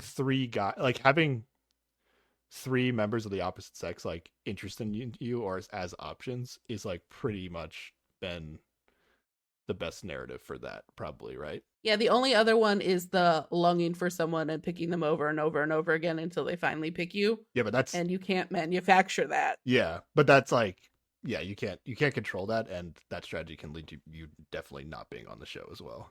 Yeah, yeah, exactly. So I think he's literally just manufacturing a situation where he is interested in three girls equally. Yep. He's selling this narrative to production, and he just needed a third girl for the narrative that like he decided before coming on the show, basically. Yeah, I think that makes a lot of Yeah. sense. Absolutely. Yeah. And then my thoughts now, I'm trying to think of end game for Guanhee. Like, is he just gonna keep this narrative going and then he's gonna like pick just like the most shocking selection at the end? Like, I don't know. I don't know what his end game is. Especially with my theory that maybe he doesn't really care that much about like matching at the end. Although you would think matching at the end is Oh, kind you of don't think he cares about matching at the I end? I think he deeply cares about matching at the end because it would hurt his ego if he didn't. And so I think he'll just pick whoever he thinks will pick him. yeah. I do think matching at the end is a better strategy in terms of being a main character. So maybe Yeah. it does make sense for him to want to match at the end. But in terms of like actually caring about like who he matches with, and my Oh, theory that not at all. like maybe he has somebody outside the show, like I don't think he Hmm. actually cares that much about any particular girl. Like matching is more important Hmm. than actually choosing the person he likes, I think. Yeah. Yeah. So I don't know, that's just what I He was is thinking about. 100% exactly the worst thing about Yeah. these shows. Yeah. He's awful. Because he's like so transparently obvious about it, it's like interesting to see if he can pull it off. It's like kind of my perspective. And I mean like production is allowing him to because they're giving us the narrative that Guanya Yeah. is selling. Hmm. But yeah. But I'm still wondering if like is production doing this, and it kind of gets into this a little bit, like is production giving us what he's selling in order to bury him later in the season, which is like kind I of hope so. That is what I want. which like kind of is like what starts happening, but I'm like still worried Hmm. it's not what the end is, gonna Yeah, happen. I do really worry that Hajong in the end is going to pick him, Yeah. and that's going to be the thing. Okay. What other conversations do we have? I have a Min Young, Haesung, Hajong conversation. Do you have this Yes, one? this is where Minyoung starts making me sad. She's back on her like Jinsuk feels like a sibling sometimes thing, and she's like sad she only talked to him today because she wants to talk to the other guys. And I'm like, but you were all so cute together. Yeah. Don't ruin it. I mean, I'm fine with her like wanting to like do the TV show and not just settle after Yeah. the first date. Like I'm fine with that. But the way she's framing it is like, oh, I missed Jinsuk when he wasn't here, but now I don't really miss him anymore. I think she says like they Yeah. talked and it was like they laughed at first, but then she felt like the conversation like dragged on. Hmm. So I don't know that like I feel like there's some legitimacy to her not being totally into him, but Yeah. my read on all of this as we go through Min Young's what Min Young says throughout these episodes is kind of like Hmm. I honestly just think she doesn't like Jinsuk. Like she's not excited about Jinsuk that much, but she likes that Yeah. Jinsuk likes her, and she doesn't want to lose that. Yeah. Yeah. Hmm. Yeah, she strikes me as more immature in that like she's gonna care more about if he's into her when there's somebody else he could be paying attention to, and she's gonna get jealous about that and not really want him until she can't have him just because she can't have him. You know, like Yeah. that's the vibe I get. How this is gonna go forward, Yeah. and it's a bummer, but okay. Yeah. I mean, like, I totally get feeling that way, but then actually like flip-flopping back and forth about it, and then we're gonna get to a point where like she's gonna like make Jinsuk feel bad about it. When it's like, Yep. yeah, so that's the like, I get the feeling of like, I'm not that excited about this person, but I do like that they like me. Like, that's a normal feeling to have, but Yeah, it's the yeah. actions you do after is where I think Exactly. is where I'm gonna sour on Min Young. Yeah, she wants to get to know the other guys and is worried that like the other guys are seeing Jinsuk so committed to her that they feel like she's not really an option for the other guys anymore. Right. Yeah. Which is a tough spot to be in if that's, you know.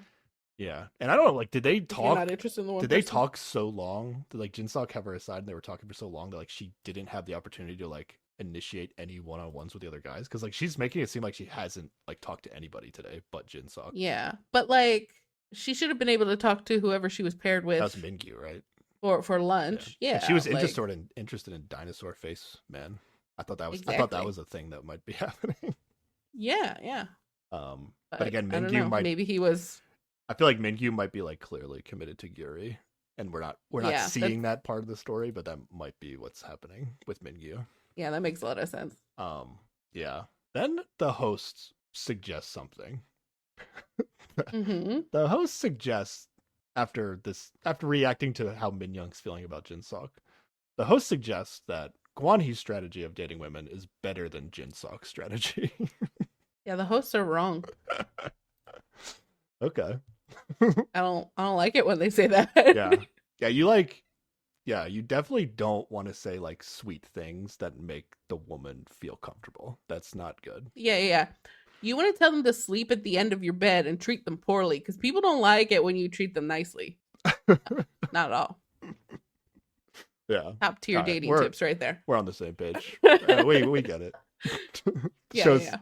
I don't know what's up with the host. These shows are always really good at educating the young men that watch them. That's in my experience. Yeah, I'm not super bummed out about it at all. It's fine. Everything's fine. All right. It's dinner time.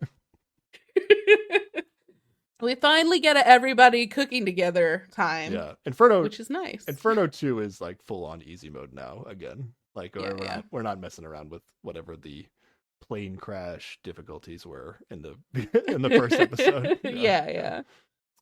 We do get what I think is our first feeding each other event. That's always a big thing. Feeding each other event. Okay, what happened? Okay, so we've got like Guanhee, Hajong, Shion, and Wanik are all gorilling, and the other people are at the table. Gorilling. And Hajong like takes a bit and feeds Guanhee. Oh, and this did happen. Okay.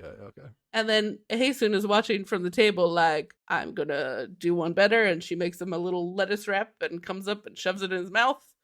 So we've got competitive feeding the terrible man times. Yeah, I was. Huzzah, I guess. Yeah, I wasn't writing that shit down. All right.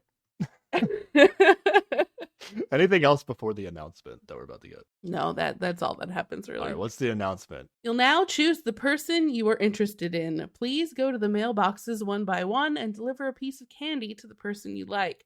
If you are interested in more than one person, you may make multiple selections. It's time to choose the person you're interested in. Yeah. There was like a pause after they said, you'll now choose the person you are interested in. And I was like, it doesn't say go to paradise. Are they going to trick them? Are they going to trick them into going back to shitty Inferno? I was like, yes, it's happening. But no, we're delivering candies. So this is like postcards, except you can give out multiple and then you can't give a message. Exactly. So there's no real way to like link back a candy to people. Yeah, so I wrote down my thoughts before seeing how this plays out. I like that they can't write a message. I like that because that always it makes it too obvious. Like you can make it obvious who it's from. Mm-hmm. And then my initial thought was I don't like that they can give multiple. Okay, but I think this works. Like my thought was like it'll be less dramatic, like or like getting a candy is like less meaningful if somebody can give out multiple, right? But yeah, it depends on the situation you're in. Because we do get a part where Hopin's like, I don't think I'm gonna get any, and Guanhee, for all his faults, says something actually insightful, which is like, you might be like a bunch of people's second choice, and that's why you feel like you have no chance, but like this will tell you that. Yeah. Which I like that aspect of this. Yeah. And my thought was like, oh, it's less dramatic. Like, I don't know. I guess I'm still back and forth about it because I think this plays out well. And I guess this is like the more positive way of doing it, like less depressing way of doing it. Because now Hobin, I will just say what's He's gonna, back in the game, we'll just or say, at least thinks he is. yeah, so we'll say what happens. Like Hobin hasn't been to paradise yet. Right. But all 5 girls are gonna give him a candy. Yes. Which is, it's nice for Hobin to get those candies and feel like, oh, all the girls maybe are interested in me. Maybe Guani's right. Like maybe I'm a bunch of people's number 2s or 3s or something. But at the same time, like, is it better for him ultimately to know that like he's nobody's number 1, or is it better for him to know that, I don't know, it's like nice that he gets to see like, oh, like he's not unlovable, I guess, you know what I mean? But he doesn't really know where he stands. So I go back and forth on like what is better, but I think whatever keeps him trying in the game instead of just giving up and like moping on the beach. I think, whatever gets him there is better, I think you're right. I think ultimately that's what decides it. Like you want him to feel like he has a chance. So this is like the better version. Because you don't want people just like giving up. So I think ultimately this is better. It's also like it's a little, it makes people feel better than worse. So yeah, I think this ends up working out. I did write that this twist just fits too perfectly for what Guanhee's narrative is, because if they did it the old way with postcards, he would have to choose one of the 3, but now he can give one to all 3. However, that doesn't matter to Guanhee, so I guess production and him aren't necessarily working together on this. I thought they were like in cahoots for a second. I was like, this is a very convenient rule change for Guanhee. But okay, it doesn't work that way at all. Production might have thought they were doing Guanhee a solid by doing it this way, and then Guanhee just Yep. All right, Sarah, how many candies are you giving out? Who are you giving? Who are you giving candies to? Who am I giving candies to? I mean, what's the strategy here, though? Like, well, the strategy is just give it to who you're interested in, like as authentically as that is for you. With how I feel about it. Okay, are you giving one? Why? What's your strat? Are you giving one to Hobin? I might give one to Hobin because I feel bad for exactly, her. Exactly. Every girl, every woman, like, could have just been worried that he was going to get 0, and then he just got 5 instead. I mean, I would say that might be the case for some people, but I don't think 100% of this cast gives a shit if Hobin's feeling bad. Yeah. No, it's more interesting than just that, but it's definitely so how many candies are you giving out? What are we doing here? This cast, do you have to give out like 8? Like, do you have to give out at least 1? Is that a rule? Probably. And I think you would want to, unless you've given up. I mean, it's all anonymous, so it's like it doesn't really affect. No matter how many you give out, it doesn't really matter unless you admit the truth about what you give out. Well, yeah, which they had no reason at this point to know that they would have a time to talk about it or whatever. I mean, you can always lie. Yeah, that's an option. Well, yeah, you can always lie, but they decide not to, which surprises me. Yeah, I don't know. Like, I can't decide. Here's the thing. Here's what it comes down to. When ultimately when they are gonna sit at the campfire afterwards, and then they start asking each other, like playing truth or drink or whatever, and they're all just like, "How many candies did you give out?" The correct answer to how many candies did you give out is 1. Like, no matter how many candies you gave out, you just say, "Oh, I only gave out 1." I mean, it's definitely not more than 2. Yeah, like at what point does it start feeling like you're interested in too many? But again, like, I feel like 3 is too many. But again, you don't have to admit your number unless you're really worried about lying in the truth or drink game. You also have the opportunity to drink too, but I just think 1 is the better answer. That just makes it so suspicious. Yeah, it makes it so suspicious. So yeah, I don't know. I feel like you just give it to who you feel like giving it to, but then you just say you only gave 1. I think that's the move. Okay, yeah, probably. Okay. All right, let's go through these. Who got candy? All right. First, we get all the women. We get Shion gets 2 candies. Yeah. Okay, so I did like some major after we do this and then we do the truth or drink game where they tell each other they Did you supposedly figure it all out? Because they don't tell us I everybody. did some math calculation detective work to try to figure all this out. Okay, it's not solvable, but we can speculate on everything. Right. If you believe the edit of the show, I will put that caveat in there. Like the way they do this is Fair. like they open the mailbox, they have a reaction, and then they show us like a shot of only the mailbox with how many candies are in there. So I mean, like this is very manipulatable. Oh, that's true, but some people they show that feels better like than others. Like I agree with you totally. Like a thing that they could do, but that one feels like a bad edit manipulation. Like that one feels dirty to me. Yeah, I don't know. Like, yeah. The only reason I could see them doing it is if, like, they wanted to make it look like somebody didn't lie when the game after. I don't know. Oh, You know? Yeah. Yeah. Okay. I choose to believe it. I was just putting that out there.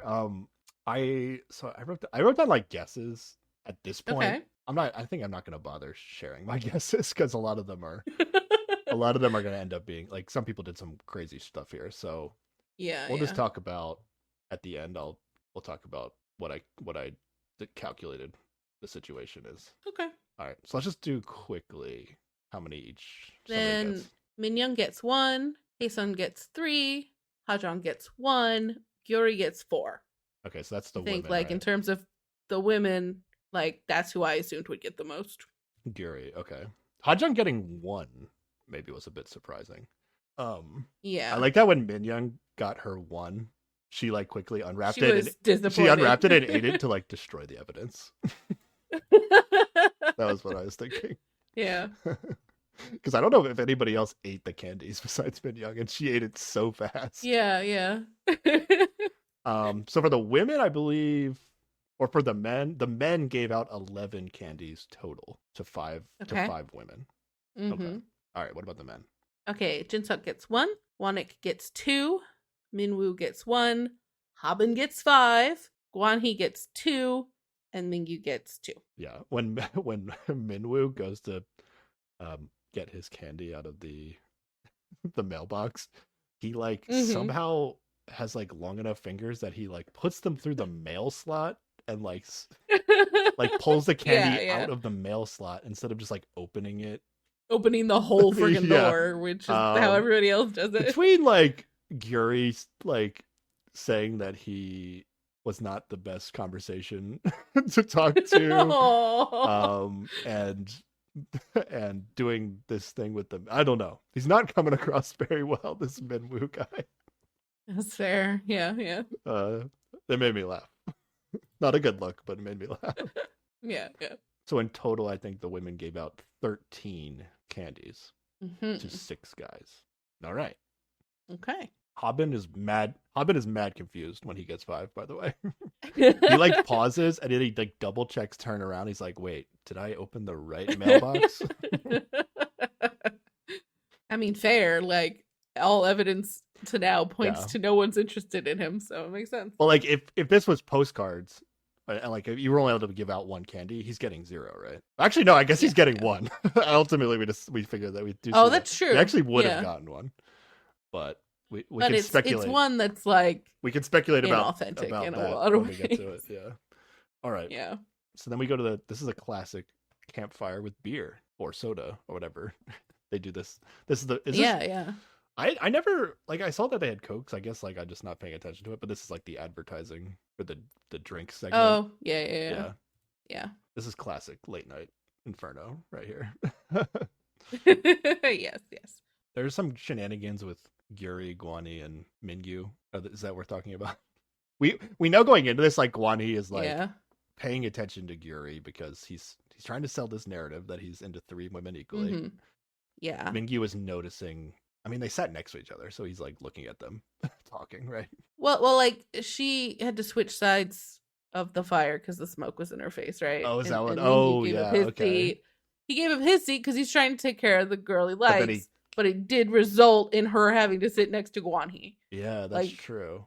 Like Guanhee, she didn't choose to sit next to him on purpose. Yeah. Like it's just he's better than getting a face full of smoke. This is actually Low bar. It's actually sure. kind of funny because I think Mingyu was first to be like, "Oh, you can switch seats to me," and then Guanhee like saw it and was like, "Oh, you can switch seats with me, actually." And then Mingyu was like, "No, I'm switching seats with her." And then he switches seats, but then Gyuri gets to sit next to Guanhee. Like if he should have let Guanhee like do her the solid, but then she gets to sit next to Mingyu. It's a tough spot. Like, what do you do? Do you do the cool thing and give up your seat, or do you get the girl to sit next to you? Tough spot. I mean, I think in this case you give up the seat because there's no way Guanhee is actually going to be successful here. He's awful. That's true. And he still got and Mingyu and Gyuri still like were making eyes at each other across the fire. So yeah, I think it's all good. Oh, you think they were? Okay. Oh yeah. Mingyu is going to get annoyed with Guanhee though, with the shenanigans throughout all this. Aren't we all? I mean, yeah. I mean, he doesn't know the half of it, but he's getting annoyed. That's true. All right, then they're going to decide to play a game. They decide to play a game that Guanhee likes. So did they say truth or drink in your subtitles? Yeah. Oh, they did? I swear in mine they didn't. And then like Guanhee says, "This is a game that I like." And then he says, it's this. Well, he doesn't say this game is called, but from my subtitles, this game must just be called "We ask each other's questions and we answer honestly." Oh yeah, I think I did get that. That's like all it said. Maybe I just wrote down truth or drink. Like I actually thought like, oh, it's not a drinking game. There's no daring involved. It's just I ask a question, and you have to answer honestly. But then it ends up being like, oh, you can drink and not answer the question. Yeah. Okay, so it's like the normal what we're used to. Basically all the questions are about how many candies did you get? How many candies did you give? Yeah, they mix in a couple of other questions that are more interesting. But I think by default, like if nobody really knew what to ask somebody, they would just ask them about their candies. Yeah. Let's go through these. This is interesting to me. I wrote down all of these questions. Okay, we start out with Guanhee asks Habin how many candies he got, and he drinks. He drinks Immediately. How many candies he got? Share. Yeah. He got 5 candies. See, I think that's does fair. Not need everybody to know that. I wouldn't know how to lie about that one, so I think drinking is fine on that. Okay. But yeah, you definitely don't want to answer that question, right? Like that's too weird. Yeah. Like you don't want even if you thought there was some like sincerity to all the candies, like you wouldn't want all the women to know that all the women are interested in you. I don't think you would want that. So I think drinking is the right way to go here. Mm-hmm. Which is I like usually when they do this, I'm always just like I would just tell the truth. But like with this like candies thing, I like I like you're robbing me of my opportunity to keep my candies anonymous. Come on, I'm not gonna tell you. Yeah. All right, Gyuri asks Habin how many candies he gave out, and then he drinks again. Yeah. Again, I think you just say one. Yeah. Yeah, I totally just gave out one candy. Whoever got that candy should feel very special. Yeah, definitely. No, not that anybody can tell. It gets a little dicey later if you then tell multiple women that you were the candy. But you know, maybe try to avoid that topic, and if it comes up, maybe you lie, maybe you don't, depending on how much you care about your narrative and being a villain on the show. Yeah. But I just think it's the right answer. All right. If they like you, like they'll forgive you later, right? But then we do see who he actually gave his to. So he gave it to Haesun, Gyuri, and Hachong. Haesun, Gyuri, and Hachong. Yes. And Habin, we basically know nothing about Habin. Like this is up until the point where he got 5 candies, he was not on the show. Exactly. Okay. All right. But we do get his 3. I guess the part where they like show what candies they gave to, I guess maybe that's more of like could be edited, but I don't know. Those are the 3. I'm gonna assume all of it's true, and I'll give you my detective work at the end. Okay. All right. Jinsok asked Hajong how many candies he gave out. And she said 1, and I was like, well, that's obviously a lie, right? I was like, oh, this is where I wrote down, oh, that's such a good answer, because like I didn't think she was telling the truth, and I was like, that is such a good answer. Even better than drinking. And you even see like Guanhee, like either he's in the background or they cut to a shot of him just looking so fucking smug when she says she only gave it to 1, because he's like, oh, it's definitely me. It's definitely me. but she just gave one to Hobbin, so fuck that guy. Yeah. Yeah, I don't know. Well, what's crazy about how this works out is that, well, Guan He gets 2 candies in his mailbox, right? So it seems like, oh yeah, it's Ha Jong and Hye-sung, right? Mhm. So it's like, Right. if I was him, I would think it was from Ha Jong too. Well, yeah, It makes sense. So this is great. But would you look so fucking smug about it? I don't know. I mean, if I smiled and the camera caught me at the wrong time, I don't know. Okay. I mean, you hate this guy. Like, he can make any face, and you're gonna be like, oh, what a stupid face. Yeah, but it's his fault. He brought us all to this point. Yeah, no, I'm just saying, if you're being objective about this moment in particular, it's like, yeah, okay. he probably does think it's her. But yeah, you said Ha Jong gave 1 candy out for reals, and it was to Ha Bin. And then, yes. But this could still be the move of like, oh, I don't really want to give a candy out. I'll just give one to Ha Bin. Yeah, that's true. Mm-hmm. Okay. And she does have a confessional where they ask her, like, why didn't you give one to Guan He? And she's like, he's fun, but I'm really feeling like I'm just his backup right now. Yeah. And I don't know if that confessional obviously happened later, so that might be colored by what happens in a bit, but I don't know. We don't get any other explanation for why she wasn't vibing. Yeah. I think what Ha Jong wanted to happen here was that Guan He would like only get 1 candy, and then he would like know that one of the 2 people he went to paradise with like didn't give him one. I think that's what she was hoping for, but it just like works out in a way where Ha Jong is going to be like in the dark about what happened now, which is like even funnier, I guess, but it's a little bit lucky that it happened that way. Yeah. Yeah, one of the big mysteries is who gave the second candy to Guan Yi. That's one I can't figure out, but maybe you can help me. No, we find out. Oh, we do? Right? Yes. Well, Hye-sung gives him one. It's Minyoung. No, wait. Oh, no. It could be Minyoung. Hye-sung. It could be No, I mean, wait. Yeah, you're right. It could be her. It could be Minyoung, but I read my notes wrong. We don't so I don't know for sure. Yeah, we don't know for other than Habin, we don't know for sure who any of Minyoungs are. Although I assume one of them is Jinsuk. Yeah. But okay, let's keep going. In the moment, I got really hyped about this. She gave a candy to Ha Jong. Habin, because I think the narrative we set up in the first 3 episodes was like Guan He actually falls in love with Ha Jong, and then he like goes all in on her and like picks her in the end, and then she doesn't pick him back. And I was like, oh, here it is. She's gonna pick Hob. He's in the dark about this candy thing. He doesn't know what actually happened, so he's no reason to believe that Ha Jong has actually like switched, and then she's gonna like pick Hobbin in the end. I was like, this is like, is Hobbin the hero of the story here? Like, is this what we're getting? I was so excited. I think it's like still a possibility, but I'm not as confident about it or hype about it anymore. And then Hobbin asked Ha Jong not a candy question. He asked her if the guy that, well, it's kind of a candy question. If the guy that you gave a candy to asked you to go to paradise with him, would you go? And she said, because he knows that he's the only one she gave candy to. Well, if she's telling the truth, she only gave 1. Yeah. He got 1 from every girl, so he had to have she had to have given it to him. She says yes. And I said, okay, here we go. The story. There we go. This is what we wanted. This is going good.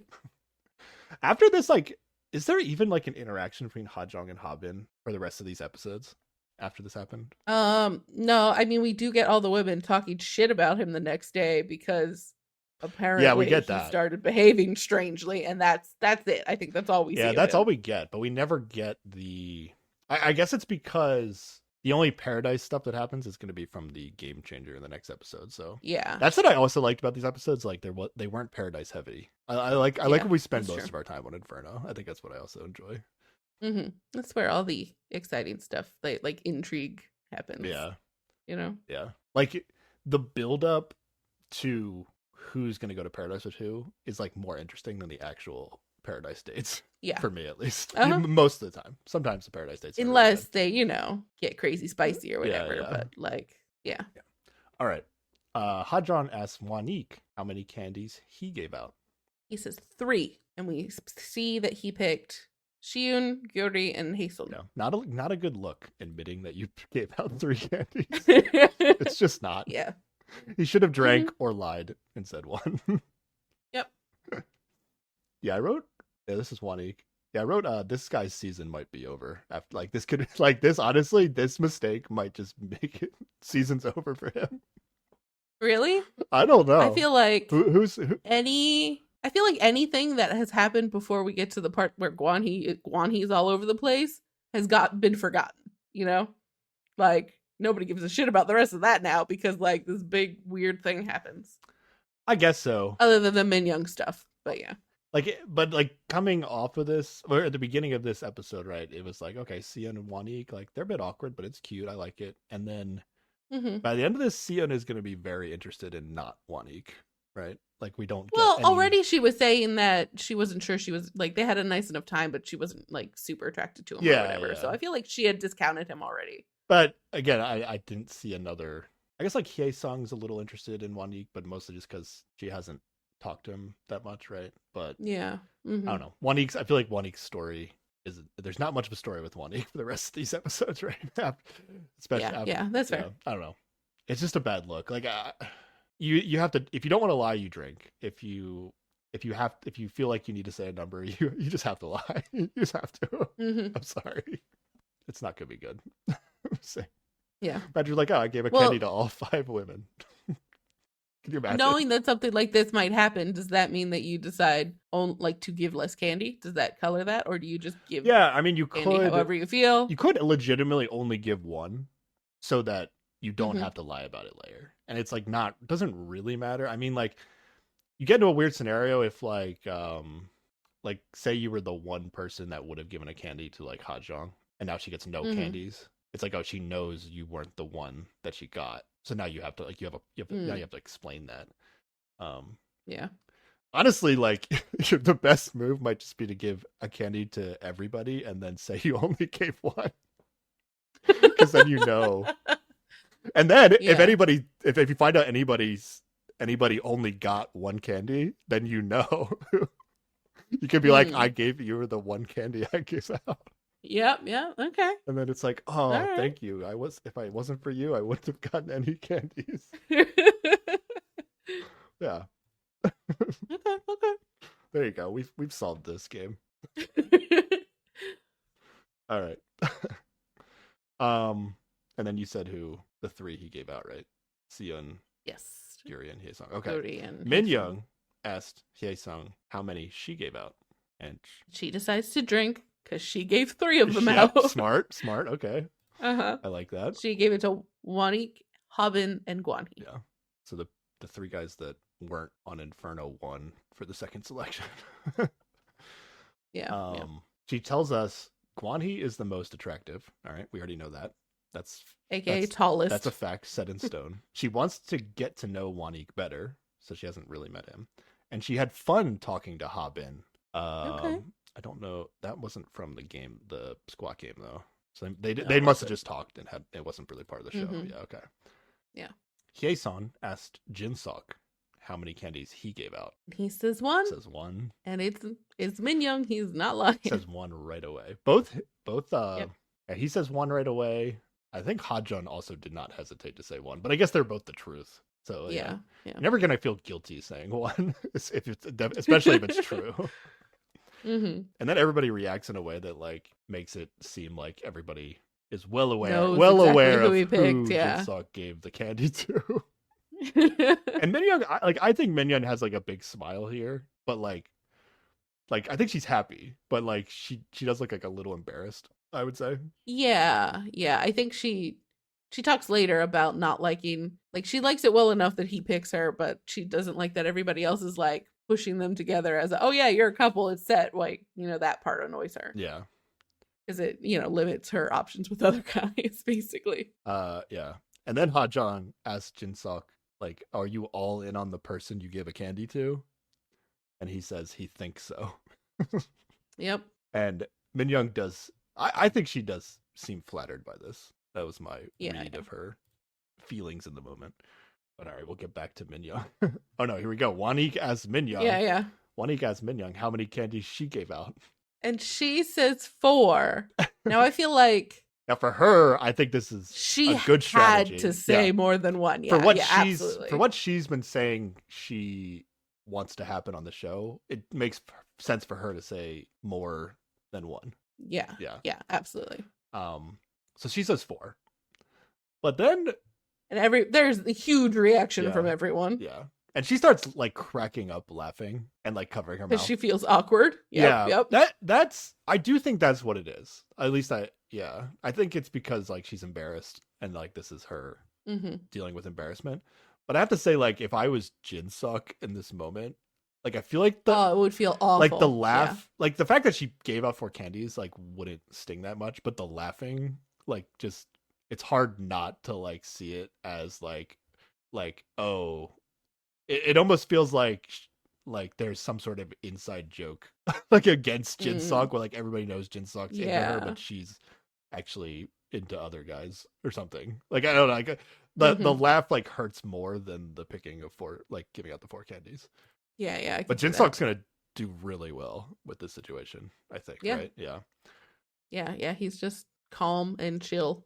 Yeah. 4 is pretty excessive.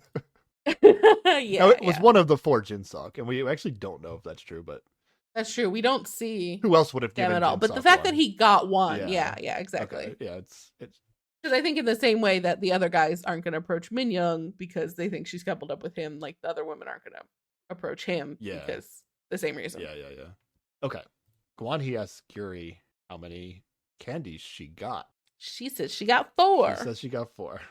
Gyuri, no shame. No shame with. She's like, yeah, I'm popular, whatever. Yeah, I got 4.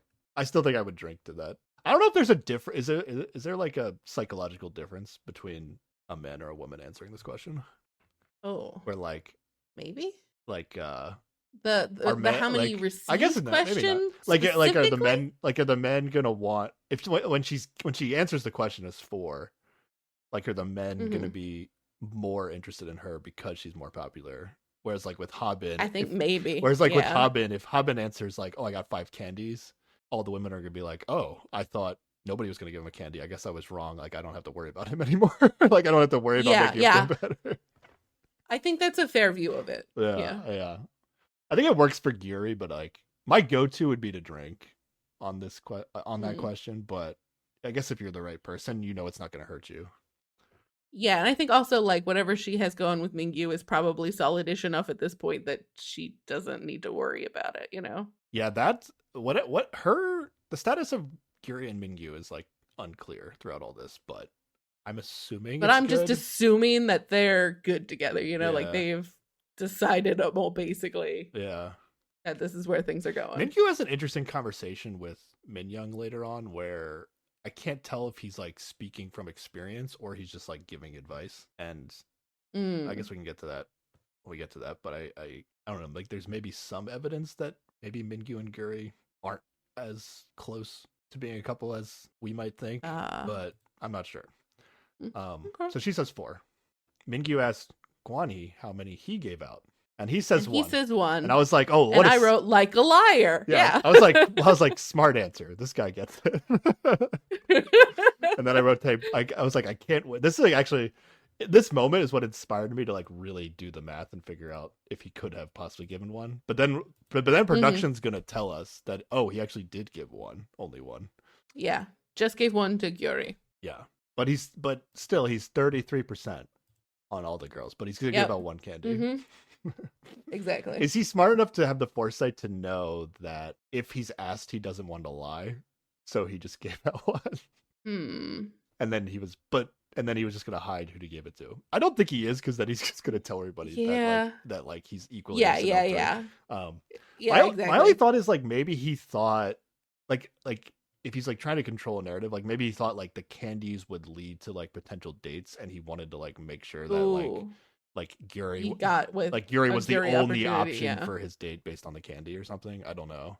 I think that sounds more likely. Yeah, it's very weird. Like I don't think there's any logical reason for what he like giving out 1, but then he's going to publicly say in a little bit like, oh, I'm equally interested in 3 women, but I only gave out 1 candy. Like I don't think there's any logic that makes sense like that. I think the hosts are gonna Yeah. like try, like one guy's gonna like try to sell like, oh, like he was probably like when he went to give out the candies, he felt awkward like giving more than one, so then he only gave out one or something. This But man has no is that is shame. that That's not is that true. when they start laughing? I forget it like which comment where they like I don't they're like remember. shamelessly like trying to explain somebody's actions and they just start laughing about it because it doesn't make any sense. Yeah. Okay. Habin asks Guanhee who he's most interested in right now. Yeah, and I guess he's expecting to get just one answer Yeah. because the man just said he gave one candy. But he's like, oh, there are a few people. But he that, can't. that... He can't. He has Hmm? to. He has to be honest. Like with the narrative he's telling on the show, like he has to be honest in this moment. So like Haben actually like traps him pretty good here. I mean, he could just drink. Oh, he could just drink. Yeah. Don't yeah. give Like this why man don't you credit? just This was drink? a dumb move. Yeah, he should have just drank. Well, I'm giving Haben credit, But no. but for asking him the question. But I guess he just has to drink. Yeah. Yeah, absolutely. Yeah, that's. Yeah, he should have just drank. But that's like not the vibe. He doesn't want to give up like that confidence vibe. It goes against his vibe though to drink. You know. I guess. Yeah. But yeah. So he's just like, yeah, I'm equally interested in 3 people. And his excuse for giving one candy is like, I just gave candy to the person I was curious about. Yeah, I ignored the but the that doesn't make any sense. Okay. on the test. I just answered however I felt like. Yeah. Create that narrative, bro. Keep churning that narrative. Yeah. And I was so shocked that he didn't lie. Yep. Then Wanik and Haben think together like, wait, well, if you like the 3 girls equally, then it won't hurt you. Just say who the 3 girls are. Because it won't like you won't be saying you like any of them more than the other. and then Guanhee just points around the campfire and says this one, and this one, and then that's the end of episode 4. What an asshole. Okay, yeah. It was ridiculous. What's great about this that I actually like is like I feel like a man referring to a woman as this one in like this exact same scenario, like didn't it just come up on like Heart Signal? I think like one of the guys answered instead of saying the girl's name, he like said this one. And that like they didn't make a big deal out of that on the show. But they're actually gonna make a big deal about Guanhee referring to the women as like this one. this one and this one. And well, this I think the difference is in Heart Signal, it was just literally one woman. Yeah. And it was from one of your more awkward men. Whereas this is one of your outspoken, I'm so confident and amazing dudes. And it's 3 women who he's indiscriminately said he likes equally. And yeah, it's weird. I'm not going to give like somebody a pass just because they're like more awkward on this. It doesn't make it better to me to refer to somebody as this one. Well, like I just think like that's why the pass was given elsewhere. Yeah, you know? I did say like, I did write in my notes like maybe it like being one person as opposed to like you're referring to 3 girls in a row as this one, this one, but yeah. So I was actually happy to see the hosts are gonna like Guanhee is being rude when he says that. Like at least they were willing to go that far. Yeah, they did not try to sell this Guanhee thing as being okay. Which was good. Guanhee is like actually broke the hosts. Like the hosts, they're so perfect in the first 2 seasons. Like everybody's got good intentions. Like everybody's good in their own way. And then this season, Guanhee comes on and they're just like, nope, we can't justify this guy. We can't do it. I think they also did loosen up a bit because Jin Young is on the panel. Maybe Jin Young's the true hero on the host panel. He's not as like, I don't know, proper stuff. Oh yeah, he's not as well trained in the selling the narrative of the show. Yeah, he's a YouTube guy who's just gonna be like, that's ridiculous. Yeah. So episode 5, this is where I switch back to using the English CC subtitles. Okay. Okay. This is when it's gonna get good. Yeah, I love it. I think it opens on just like Curie looking like real confused, like she does not know why she is included in this. Yeah, she has no idea. Haben does say like bro, they have names. Like so at least somebody in the moment stood up and said something. Yeah. And it's like not just the not using names, it's also like talking about them like they aren't even there. It's also very weird. And yeah, that doesn't help the situation. well, if they weren't there, you couldn't say this one, and this one. It wouldn't work. Yeah, I know, but like they're not, like they're, It's I actually don't know, talking about them not more people like in a they're there because conversation. they have to be there for the good But work. it's like Yeah, objectifying them no, more because it's like they're not part of the conversation. no, Yeah, they're not. Their names aren't important. yeah. He's just selecting from a menu Yeah, of yeah, women. yeah. Yeah. So I was happy to see there some bounce back for Somebody putting up Guan some, from giving him some Hamin shit about it. and the host. Yeah, that's good. Okay. Yeah. Guan He then does say their names eventually. Yeah, yeah. I wrote like I think everyone in the cast just like knows Guan He's a joke now. Like I like this. I don't know how they felt about him prior to this, or like maybe I don't know. Maybe some people liked him more than others, but like Mm. this whole I gave one candy and then admits to everybody and then calls them this one. Like this guy's like I think the cats know what's up at this point. Like everybody knows Guan He's a fraud. I want to say yes, except like Hajong. Yes, but Like, what's going on with the her? thing about Hajong too is like she's also like potentially not being a real person either. That's you true. know? Mm-hmm. And that's why I go back and forth with her, where like she's gonna also recognize the ridiculousness of Guan He, which she has already expressed in confessional by not giving him a candy. Yeah. Although, like I have to at least point out, like she might have also been trying to create a moment on the show by not giving Guan He a candy, and it just kind of like Guan He's candy story like beat her candy story. So I guess it's like 2-1 now. Like Guan He's he made up ground in the game, in the game they're playing.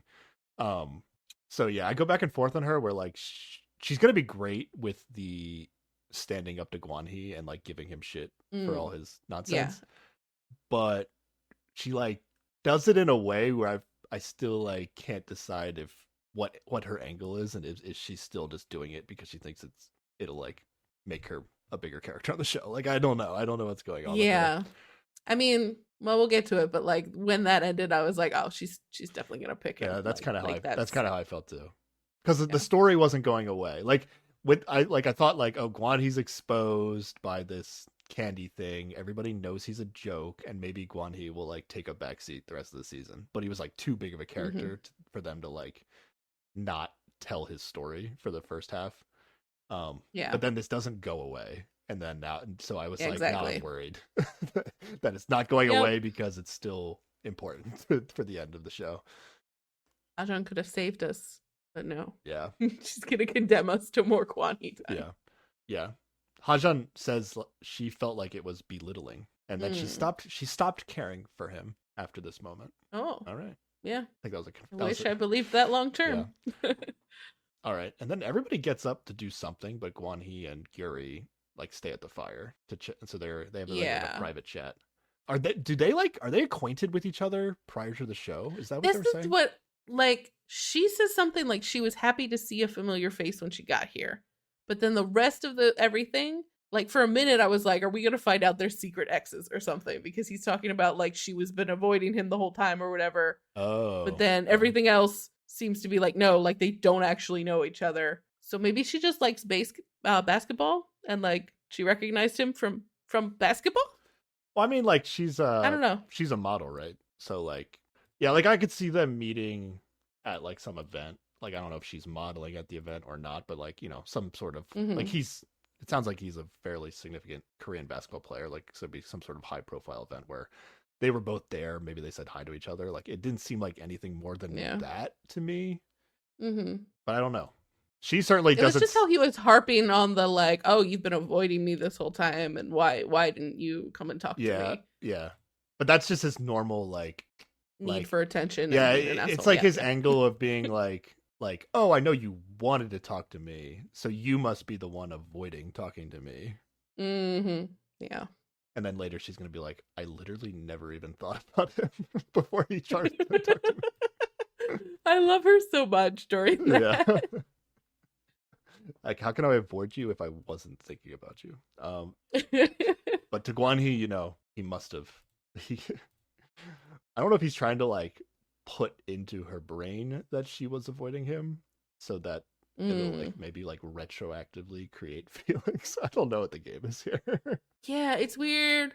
He does tell her that she's who he picked for Candy and that she's in third place of the people he's interested in. Oh yeah, he's terrible. I didn't even Um, write all that shit down. It's just imagine. yeah, Yeah, yeah, I get to the point with some of these people. It's like just imagine they're saying like negging things. Like with yeah, Guan Yi, yeah. it's just he's constantly negging whoever he's talking Constantly. to. Yeah, Yeah. Uh-huh. yeah. So he's basically trying to get her to pick him for Paradise next time, right? That's essentially what's Yeah. happening. Okay, I can feel confident that that will not happen. that will not happen. Yeah. Want to hear my fight pit? Oh no. Well, okay. Fight Pit doesn't count as her picking him though. It doesn't, but we get a Paradise date. Okay, but that's not what you said. I think Guan Yi is the fight pit storyline. I think he's going to. I think him Can he winning be the Fight Pit storyline in that he talks all big and then gets eliminated first, and then we all laugh at him, and then we don't have to worry about him for a while? That's what I want. the fight pit. I think he gets a date in the fight pit. Now I'm not sure if it's like, oh, this is how he gets like Yuri to finally go to Paradise with him, and then he like forces this, or does he finally like kind of see what's going on, the dynamics of everything, and then he like forces Hajong, Double downs on Hajong. yeah, forces Hajong to go to Paradise with him, and then maybe he at least like is able to put on some sort of like apologetic, wins her over somehow in a way that becomes the story, and then they end up picking like Hajong and Guan Yi end up picking each other. Gross. But like Seems likely. yeah, Yeah. it's just like I don't know. The more Guan Yi just like stays as part of the show, the more I just think like every aspect of things is gonna like involve him going forward. So Hey, I just know in one of those previews we saw him crying, and that's gonna happen. And I'm gonna cherish that moment. I'm gonna wait for that. oh really? He cries in a thing? Okay. Yeah. Yeah, it's gonna be on his last date with Hajong when he's like trying to win her over. Ooh. Yeah. I hope it's just a moment when he realizes he fucked up and no one's gonna pick him, and it's so embarrassing. Do you think there's gonna be a moment where nobody picks him? Is that gonna happen? I hope for that moment every day. Like yeah, episode are we gonna get that? I guess like the show is Probably like teasing not. it in a way that it would actually feel bad if we don't get it. Like I want to believe that the show knows that we wouldn't like nobody's gonna like Guan Yi.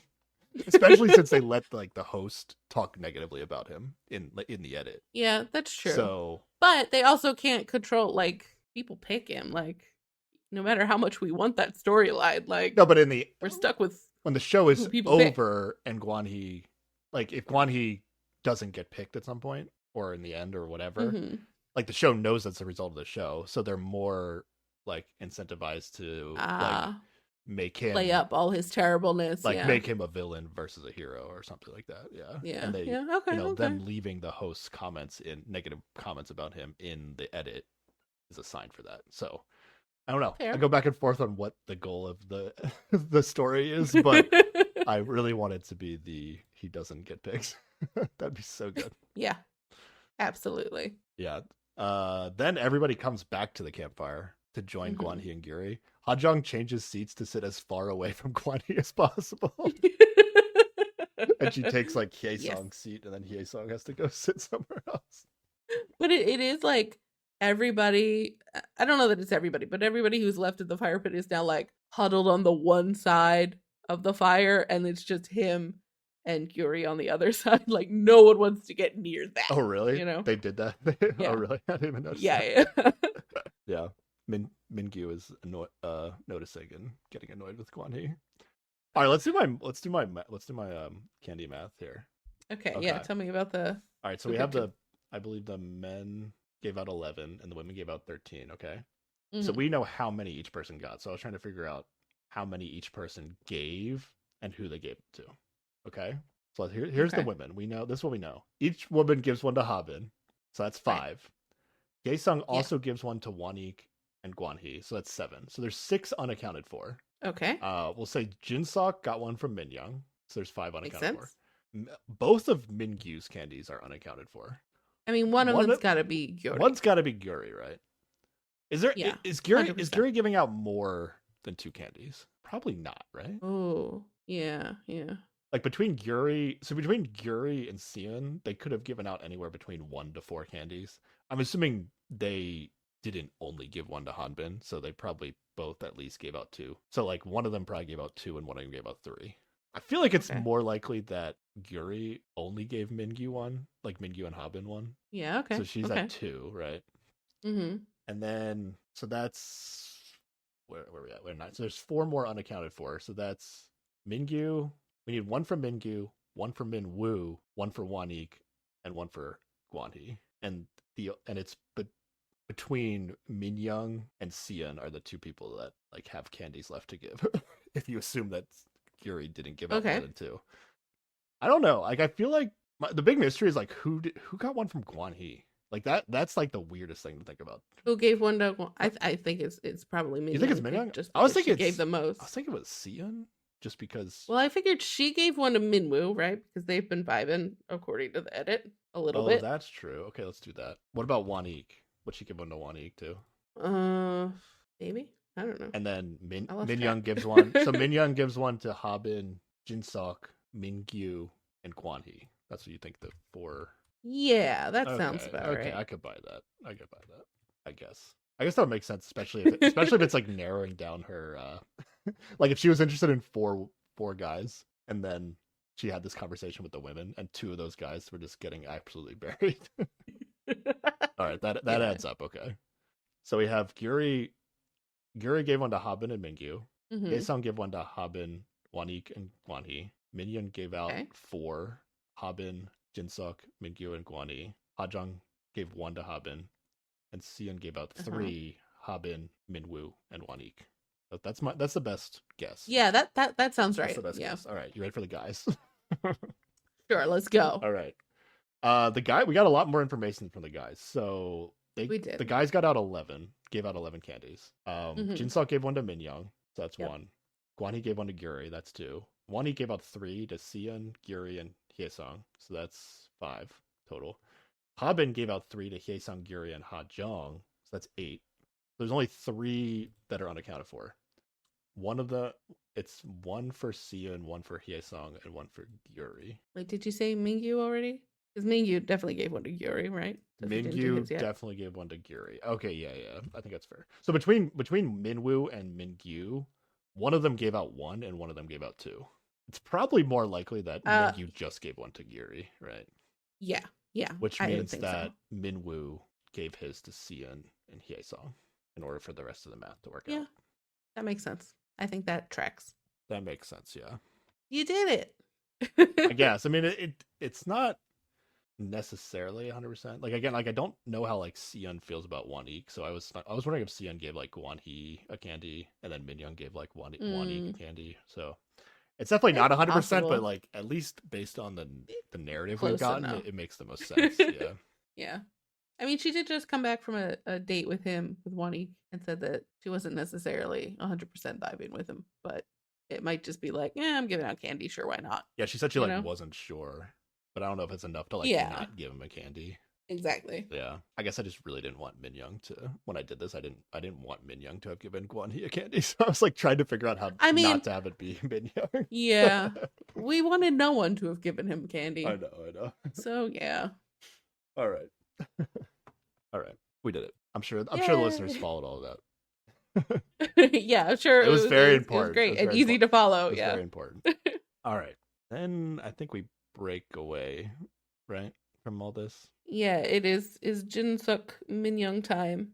They're gonna go have a chat. Yeah. And he tells her that like he feels bad, but like it's okay, like it's fine. I get what you're doing. It's all right. And he's basically telling her that he's gonna back off a little bit so that way she can, flirt with other guys, see what's up there. But he's still technically in on her. He's just gonna allow space. Yeah. He really crushes it. Like he starts the conversation by saying that like he owes her an apology, despite that maybe not being what it seemed like based on what we saw. And then he's very good at recognizing like the situation that Minyoung was in, even though like he basically says what she was saying to the women or in confessional, but we have no evidence that she ever told him that, right? So they make it Right. look at least that Jinsuk like full on read exactly how she was feeling, Mm-hmm.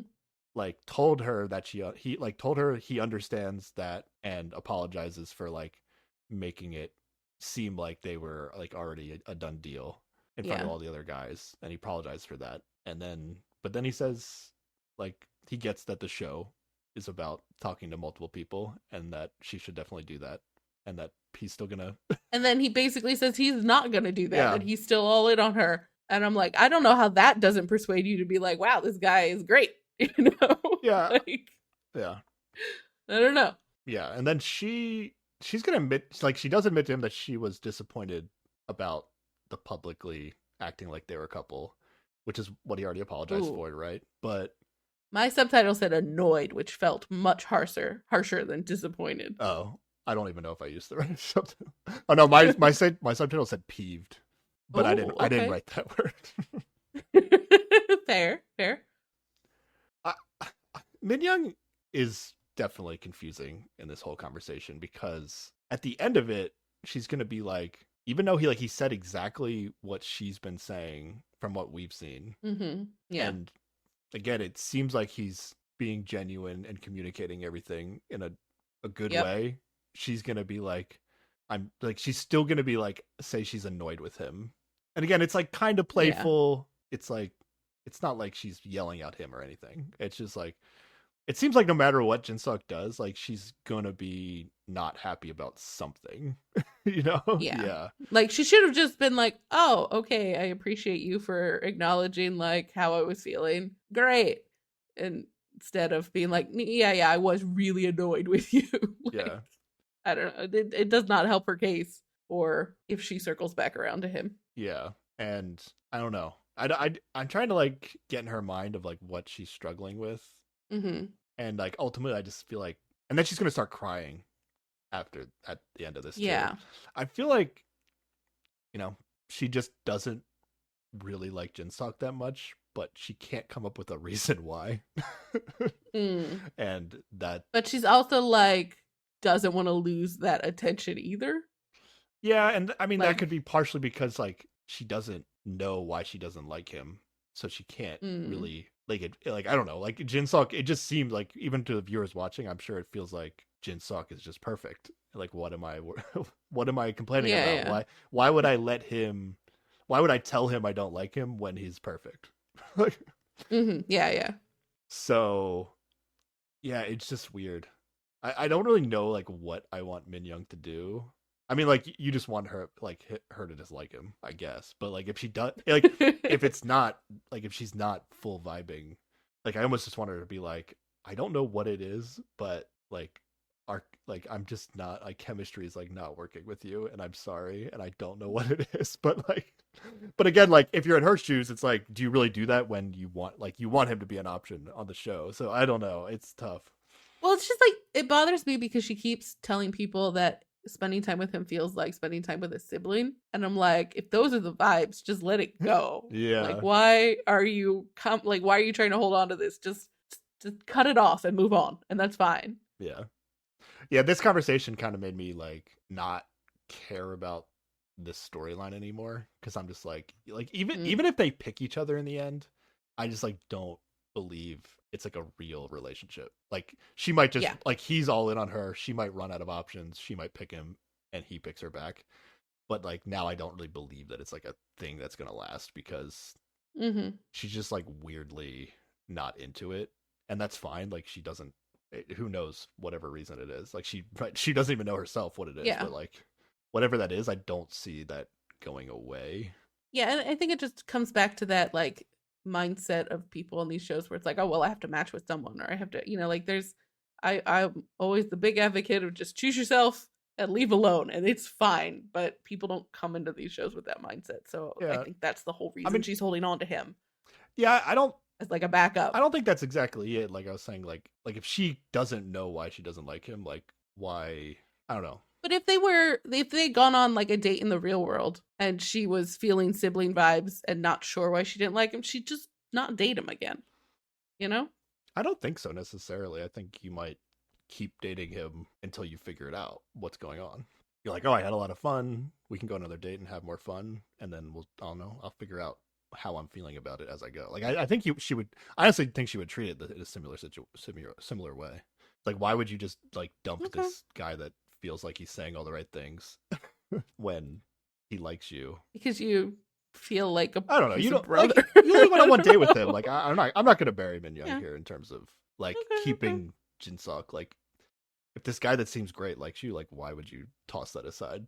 Like she's got to Alright. figure out her own feelings about it. But yeah, it was Okay. disappointing. I understand. Like it's disappointing as a viewer of the show. Like like I Oh was yeah, definitely yeah. disappointed. I was like, all right, these are the They were two so cute early on, and now like these are it's two sad. Yeah. people that seem real that I like, and they found each other and they're getting together, and I yeah, have no other like couples to latch on to at this point. yeah, like I don't like I think Jinsok's authentic. Like I want to say like Min Young's authentic too. Like if she wasn't authentic, then she would just be like going all in, right? With him as well. Like they would just be like, Yeah, well, we did it. Unless she's yeah, I also like guess. thinking about screen time on the show and she knows Yeah. like maybe that's where this is coming from also. Like we know what happens when two people get together for like on the first date and then they stay together the whole season. Like they're not on the show. Yeah, yeah. You never see them again. Yeah. Yeah.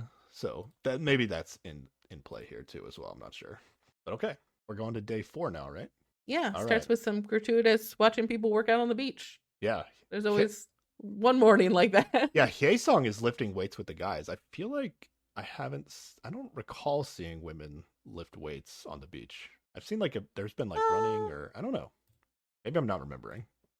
But it seemed I feel like out there of was at least place. one woman season 1 who would have, but I don't remember. Yeah, it's not that they like don't work out.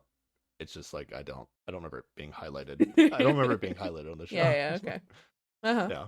All right, it's breakfast time. And yes, this is easy mode Inferno still. We are. Yep. This is an easy breakfast. Anything from here? I have Jinsuk makes fun of Hajong's flirty eyes, which I thought was funny. Oh yeah, that was pretty good. Yeah. But yeah, that's all I got for breakfast pretty much. Okay, nothing huge. Yeah. Yeah, so then all the women are going to be talking in a container in one of the Yes. bedroom containers. Okay. Mm-hmm. This is the This is the good part. Wait, is this the Okay, go ahead. Well, I mean, there's some not the good part yet that happens. First, like Haesun's talking about who she's interested in, and now it is either Wanik or Minwoo. But also there was Hobbin vibes, but then she brings up that he was really weird at the bonfire, and they all realize that they all gave him candy, and they're like, oh, so he was just like it got to his ego or something, and that's why he acted real weird last night, and they're just not about him now, I guess. So I don't think he's ever going to paradise. This is just the end of the show for him now. Yeah. Yeah, Hobbin got like drunk or something, and I guess he was like an unattractive drunk. Is that what happened? Yeah. Okay. It was something, yeah. They showed like clips of it, but I didn't really understand. He ends up just like walking away for a while from everybody. Yeah. And Uh, I think like Min Young is also like upset because when she told people that she gave 4 candies, like Hobbin told Jinsuk to control his woman. And I was like, oh, I am also out on Hobbin now. No thanks. oh, I'm he done. said that. Oh yeah. That's pretty bad. Yeah, That's yeah. bad. Yeah. So Hyeseong said she's most attracted to Wanik. Okay, she gave Wanik a candy. Mm-hmm. But she's also curious about Minwoo, Yeah. who she claimed Minwoo's was on Inferno 1 on the second selection, who she claimed she had no interest in those 3 guys. I don't know. I I mean, don't know why that made the he edit. is the one that she picked for Paradise that day, though. Even though, like, she has picked since him. said she was Oh, interested she did in it. pick Yeah. him. Okay. But she did not give Minwoo a candy. Right. Okay. Some weirdness going on with Hyeseong. Okay. She does think that Minwoo is very young, which we're gonna find out is true. That was I think Yes. we speculated that as well. Yeah, Hyeseong says Hobbin is less appealing the more I get to know him. Oh no. The women all seem to agree with that statement. Yeah. That's why I'm like, he's never getting to Paradise. It's over for him now. No. Just Now he's got to win the fight pit. Okay. Just win it, Hobbin. No, I don't. I mean, he might, but I still don't think it'll be like the main story. Yeah, it's not gonna go anywhere. Yeah, the women then all like realized that they gave candies to Hobbin, right? Mm-hmm. Oh yeah, and Hajong explains the like the meaning of Yeah. the question he asked her, which is like, would you go to paradise with the person you gave candy to? Yeah, so Hajang So knows. now everybody knows what's going Yeah, on. she then realizes she like Haben knew what he was asking her when Mm-hmm. Sion then says after Hajang does that explanation about going to paradise or whatever, Sion then says that's not what we had in mind when we voted for him. And then someone else laughs and says, "I know, right?" I don't know who So that yeah, someone. it does feel a little That, bit like a pity candy yeah, situation. Hajong was on the screen when it said "I know," right? But I don't think she was the one saying it. So there is still a bit of like, it's hard to tell if Hajong is as agreeing with all the women in this conversation, Mm. or it's like it's largely like a few people talking. Like it doesn't mean like every woman is all out on Hajong. I mean, yeah, on Yeah, Haben. yeah. So I don't know. I don't know where Hajong actually stands with Haben. If like she's actually interested in him a little bit, or Yeah, what the yeah. deal is. But we're not going to see any interactions between Hajong and Haben for the rest of this episode. But then they get into the meat of the Guan He of the previous evening. Okay, yeah, here we go. So yeah, Haesun and Hajong are like, they feel like they're his backup plans, and like he's mostly going for Yuri. And they talk a lot of shit about just how he's been behaving poorly, and he's just like, oh no, you trying to get them to pay attention to him to like get points with him and bullshit. And it's a really fun time listening to them all shit Yeah. talk this man. Yeah, this is what we wanted. Gary says listening to him talk is off-putting the more you hear. Oh yeah, and this is when she's like, she tells them about him blaming her for avoiding him, and she's just like, I could not care less about him at all. It's crazy. Yeah. Oh wait, we didn't do my candy math. All right, let's finish this scene and then do the candy math. Okay. Yeah, so this is what I wrote. This is like that classic moment in Survivor where like everyone just gets fed up with that one player that is like overplaying, and then everybody just like decides to like reveal all the secrets about that person, and then they all figure out they're like that how full of shit that person has been the whole time. And then they just become like enemy number one for everybody. How great would it be if an announcement just came on and was just like, Kwan Hee, you've been voted off the island. You must leave now. Honestly, you pissed off all the women. Goodbye. Yeah. Honestly, like the dynamics of like making an alliance on like Survivor like aren't that much different than like trying to build a relationship on these shows. Yeah. And I'll say there's a better romance story on Survivor this season than there is on this TV show. Which is like kind of sad to say. Yeah. Like it doesn't happen. It doesn't happen something. every season on Survivor, but like if two people start vibing on Survivor, like there's a pretty high turnover rate in terms of like that actually being a relationship. So you're saying that if people are looking for love, they should go to Survivor rather than any of these dating shows we talk like about? Legitimately, yes. Like if you could tough it out, now you have to like survive long enough in the show to like form a relationship. Like if you get voted out in the first week, like you're not gonna get there. But it's like, yeah, you don't control who you're spending time with all the time. But yeah, there's just this having to have tough conditions with somebody, and you really get to know who they are, because like when shit gets tough, you really show your true colors, and that's what happens to everybody on Survivor. And if you still like somebody when they show their true colors, that's there you go. Yeah. You did it. You found them. You found that person. Okay. Yeah. I said, okay, this season's getting good now. This slamming on Guan. Yeah, I think Hajang even says like, yeah, we need a villain like him on this show. Who says Hajang does? Wait, I think it's Hajang. Hajang says that? Oh no, she's so in. Yeah. She's so in on this narrative. Oh no. Yeah. All right. Yeah, and then Minyoung said she's starting to like Jinsuk more. Is that what you said? Yeah. This is where she says like she likes him, but she hates it when other people like assume they're together or push them together or whatever. So yeah, because like they basically if they were in a bubble, it would be fine, I guess. All the women basically bury Haben and Guan-hee, right? So it's like really narrowing the dating pool for Minyoung. Yeah. So she's thinking, oh, maybe Jinsuk's not so bad. All right, now we're getting to lunchtime. Yes. Right? All right.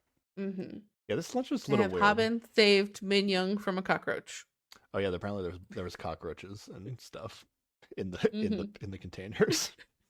I wrote down that Haesung is like talking to Minwoo, and I don't know if like she's trying to flirt with him or what it is, but she's kind of like talking to him like he's a lot younger, and like teasing him and giving him suggestions about how to be more manly. Like, just get taller, bro. What are you doing? Just yeah, I be think better at tall. given what she said in the shipping container and possibly being out on Guanhee after his shenanigans, yeah, I think this is some intentional flirting. So you think this is flirting, but like it's like, I don't know. I guess maybe Haesung's picking up on it, or maybe not actually, because like it seems like Haesung is flirting with Minwoo in a way that and Minwoo is still I don't know just if I like I don't know if I would appreciate this kind of flirting if I was Minwoo. And then Minwoo, well, the confession we get from Minwoo is like, oh, I was making a lot of eye contact with Sion at lunch. yeah, exactly. He was not paying attention to this flirting. Yeah. It was not the important part of his day. Yeah, that's fair. I don't think it was very good flirting if that's what it was. Yeah. And then Sion is also telling us that she's interested in Minwoo. This kind of came out of nowhere to me, other than that, like, because they only had that like one conversation where it didn't seem like anything really happened, but yeah, I guess it's exactly. happening. Okay. Yeah. And again, like if you're Sion here, like, okay, you like she wasn't vibing with Wanique. Because at least she's like I assume Wanique would pick her again for Paradise if they did another round, right? But at least she's being somewhat real, where she's like, well, I don't actually want to go with him again, you know. But now like Minwoo kind of made it obvious that he was interested in her by like pulling her aside very deliberately to talk. So I like, again, I don't know, like, is Sion just like, oh, this is, again, like, I don't actually hate the strategy. It's fine. It's like, she's like, oh, this is the next person that will go to Paradise with me. Like, I don't know what's going on here. Yeah. Although she does say he's the closest to her ideal type look-wise. So yeah, she's saying the right things for the confessionals, at least. Yeah. Close enough. I feel like I like Sion, honestly. Like, I'm kind of like being maybe overly skeptical of her, but I think I actually do like her. Yeah, I like her better now than like the first episode she was in, where it felt very manufactured. Yeah. I'm glad they got away from the we know each other storyline. Like, that isn't really a thing anymore. Definitely. But then here we go. This is the moment where Ha-jung is going to become the best character on the TV show. Yeah, absolutely. That is true. I don't know if that's going to stick for me, but in this moment, she's great. But this moment was great. Because she's not afraid to go toe-to-toe with Guanhee, as we've seen before. Except now the game has changed, Sarah. It's not about... Well, it still kind of is, but like it's not just about... It's not about like the game plan they had in terms of being the main characters on the TV show. Now it's like I'm straight up trying to embarrass Guanhee. Like that's it. That's her goal. Yeah. I'm trying to make him feel bad. That's the goal now. I like this goal. It's a good one. Yeah, this was great. She like, I forget what the context of it, but she basically like, oh, I got it. I think he tries to get her to peel a sweet potato for him, and she's like, nah, bro. And then he's complaining about not having ice water, and she's just like, you sound... And these are like what the subtitles were. I know I ad-lib a lot, but this is... She's like, you sound so entitled right now. Oh, it said that? Mine definitely didn't say that. Yeah. What did you say? I don't know. I didn't write it down, but I would have noticed that. And then he's like, oh, well, I started out in Paradise, so I just think it spoiled me a bit. And she's like, well, you'll be spending a lot of time here, so you should get acclimated to it. So good. Yeah. Mine just said like something about not going back to Paradise, but that's pretty good. Yeah. And then she tries to embarrass him even more by telling everybody at lunch like about the sleeping situation on their Paradise. Oh, like yeah, I was like, damn, she's really doing him dirty now. And like poor Jinsuk is sitting in between them, and they are like arguing over him, and he just has that chill face he always has, but he's just like, my ears are bleeding from both sides, you guys. Like, this is real bad. Yeah. Yeah, even in this conversation, like I liked this one because she's really just like embarrassing him. That's what it is. Yeah. That's what this is. But even in this conversation, like you still get a sense of like, oh, maybe she does actually like him. Yeah. But these later conversations are like even worse for that storyline, like in terms of her actually liking him, or at least being willing to like continue with him on the show. Yeah, Yeah. she does say basically that she still likes him, and that he just needs to get his shit together. Does she say that at lunch? No, well, Later, in the later yeah. conversations, yeah. Okay. All right. Lunch is over. We get an announcement. Minwoo, go to the beach on the other side of the island. Yeah. And they all immediately figure out that this is they must be meeting the new girl. Yeah. Yeah, this is so unfair. Like the situations that you can come into the show with being a game changer is so drastically different sometimes. So like yeah. Jin Young comes into the last season, and he has to like win a game, right? Yep.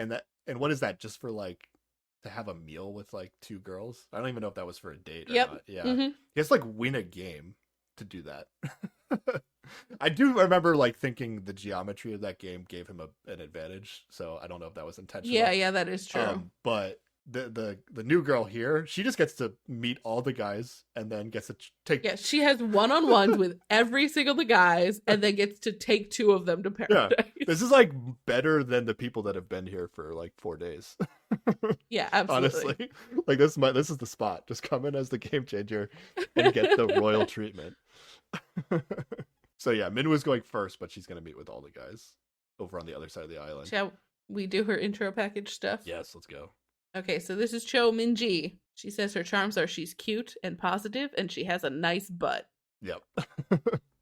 I like that honesty. I like the mix of like both, like bragging about your physical and saying not the physical stuff.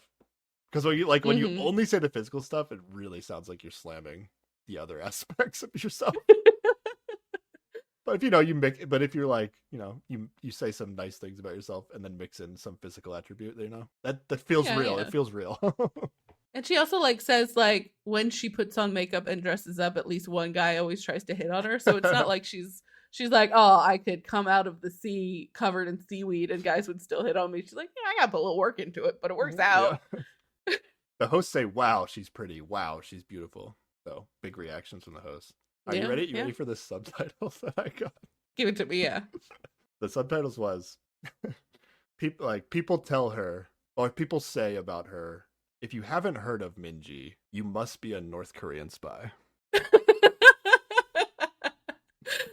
Yeah, mine was everyone knew her when she was in school. It is far less colorful. I don't even know what that means. Like, you would think if you were a North Korean spy, you would know everything, right? Because you're a spy, like you should know.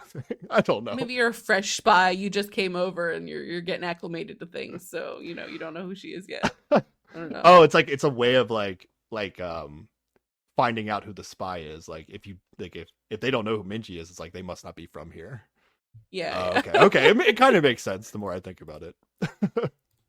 For the people that have the same subtitles as me, that was a great one. I love that she does an acrostic poem with her initials. Oh, is that what it was? Her initials? Yes, okay. Yes. And so it is, Minji is here to captivate you. Jiggle over my way. That was not the subtitle. Now, I don't know. Like, I don't know what it actually was, because those are actually, like, using her initials in English. I feel like that does make sense. Ridiculously coincidental if, like, whatever she said actually translated that way. What did your subtitles say? I don't know. It wasn't that, though. I don't think the word jiggle was in there. Because that's too fun of a word. I would have noticed that. Yeah. Okay. I don't know. I'm curious what she actually meant with what she actually said, but sure. She's hoping to meet amazing men that knock her socks off, if you know what I'm saying. Yeah. Unfortunately, she's going to meet Guanhee. Sucks for her. Yeah, I read that she seems like potentially another fake person, but like definitely not the worst first impression. Yeah, I enjoyed her bit. It was a little silly. She like even said like, oh, this is awkward at some point. Like they at least showed more of her being a real person during these ridiculous confessional type things that they prompt them to say, Seems like a solid singles Inferno casting choice here. Yeah. Okay, yeah, so she's meeting all the guys. I wrote down Guanhee needs this new girl bad. because I wrote down at this point I was like, oh, Guan Yi's season might be over. Like all the girls have Yeah, basically said he's yeah. awful. Like he needs a new girl to latch Mm-hmm. onto to keep the storyline going. So I thought Guan Yi, Ugh, well, he doesn't really know it, I guess, but he might be feeling some pressure, like, yeah. oh, maybe he has to come in here and do something. I didn't even write down the first two guys that met with her because they didn't say anything. One of those guys was Yeah. Minwoo. But then Guan Yi comes in, and honestly, I thought he did pretty well. Like I thought he was memorable, and like it wouldn't surprise me if he had gotten picked. Now he has a comment about Yeah. like saying she's wearing like a very fluorescent like highlighter color Green dress, yeah. green yellow dress or whatever. Yeah, so it kind of stands out. He compares it to grass He chooses or something. he chooses to compare it to grass, which isn't like insulting, but it's not really a compliment either. So it's like a weird choice. Yeah. It's a weird choice. And then she kind of pushes on it like, what? And he has to like defend He tries it to defend it. he tries to make it sound nicer than it was. Yeah. Yeah. Yeah. It was weird. And then, of course, in a confessional afterwards, Guan Yi said he's definitely interested in her. Of course. So yeah. we're at like 25% on all these women now. Okay. Mm-hmm. And then she meets Haben. And then Haben, Yeah, he compares her to a Teletubby because of the color of her dress. she looks like Dipsy from Teletubbies. Which, I mean, I guess it doesn't go too poorly because apparently she really loved Teletubbies back in the day, so they talk about it for a little while. Yeah, That's she doesn't memorable at least. She doesn't bring that up with Haben though, which is weird, right? Oh wait, doesn't she? No, she Oh, did she bring it with somebody else later? That's right. She might have brought it up with Haben, but we don't see it. And then she like tells Jinsuk about what the guys have been saying about her dress, and then it brings up Teletubbies, and then we see her like bond over Jinsuk about Teletubbies. Even though he's not, forgot that's how it worked he's out. not even the one that said it. Yeah. Now, saying that somebody looks like a Teletubby would also be very memorable, but I don't think in a good way. Yeah, no, that's not Also, why flattering. Why is Teletubbies like a thing that's popular? Where is Teletubbies a Korean show? Like I remember it being on like PBS in America. Oh, I have no idea. But like I didn't realize like where it came from, and the fact that people actually liked the show. Like to me, it was just this like shitty show that was on like free television in the U.S. Like it's not even. Yeah, I don't know. Okay, all right. Sorry to any of the big Teletubbies fans out there. Teletubby fans out there. I just didn't know. It's fine. Yeah, It's fine. yeah. Okay.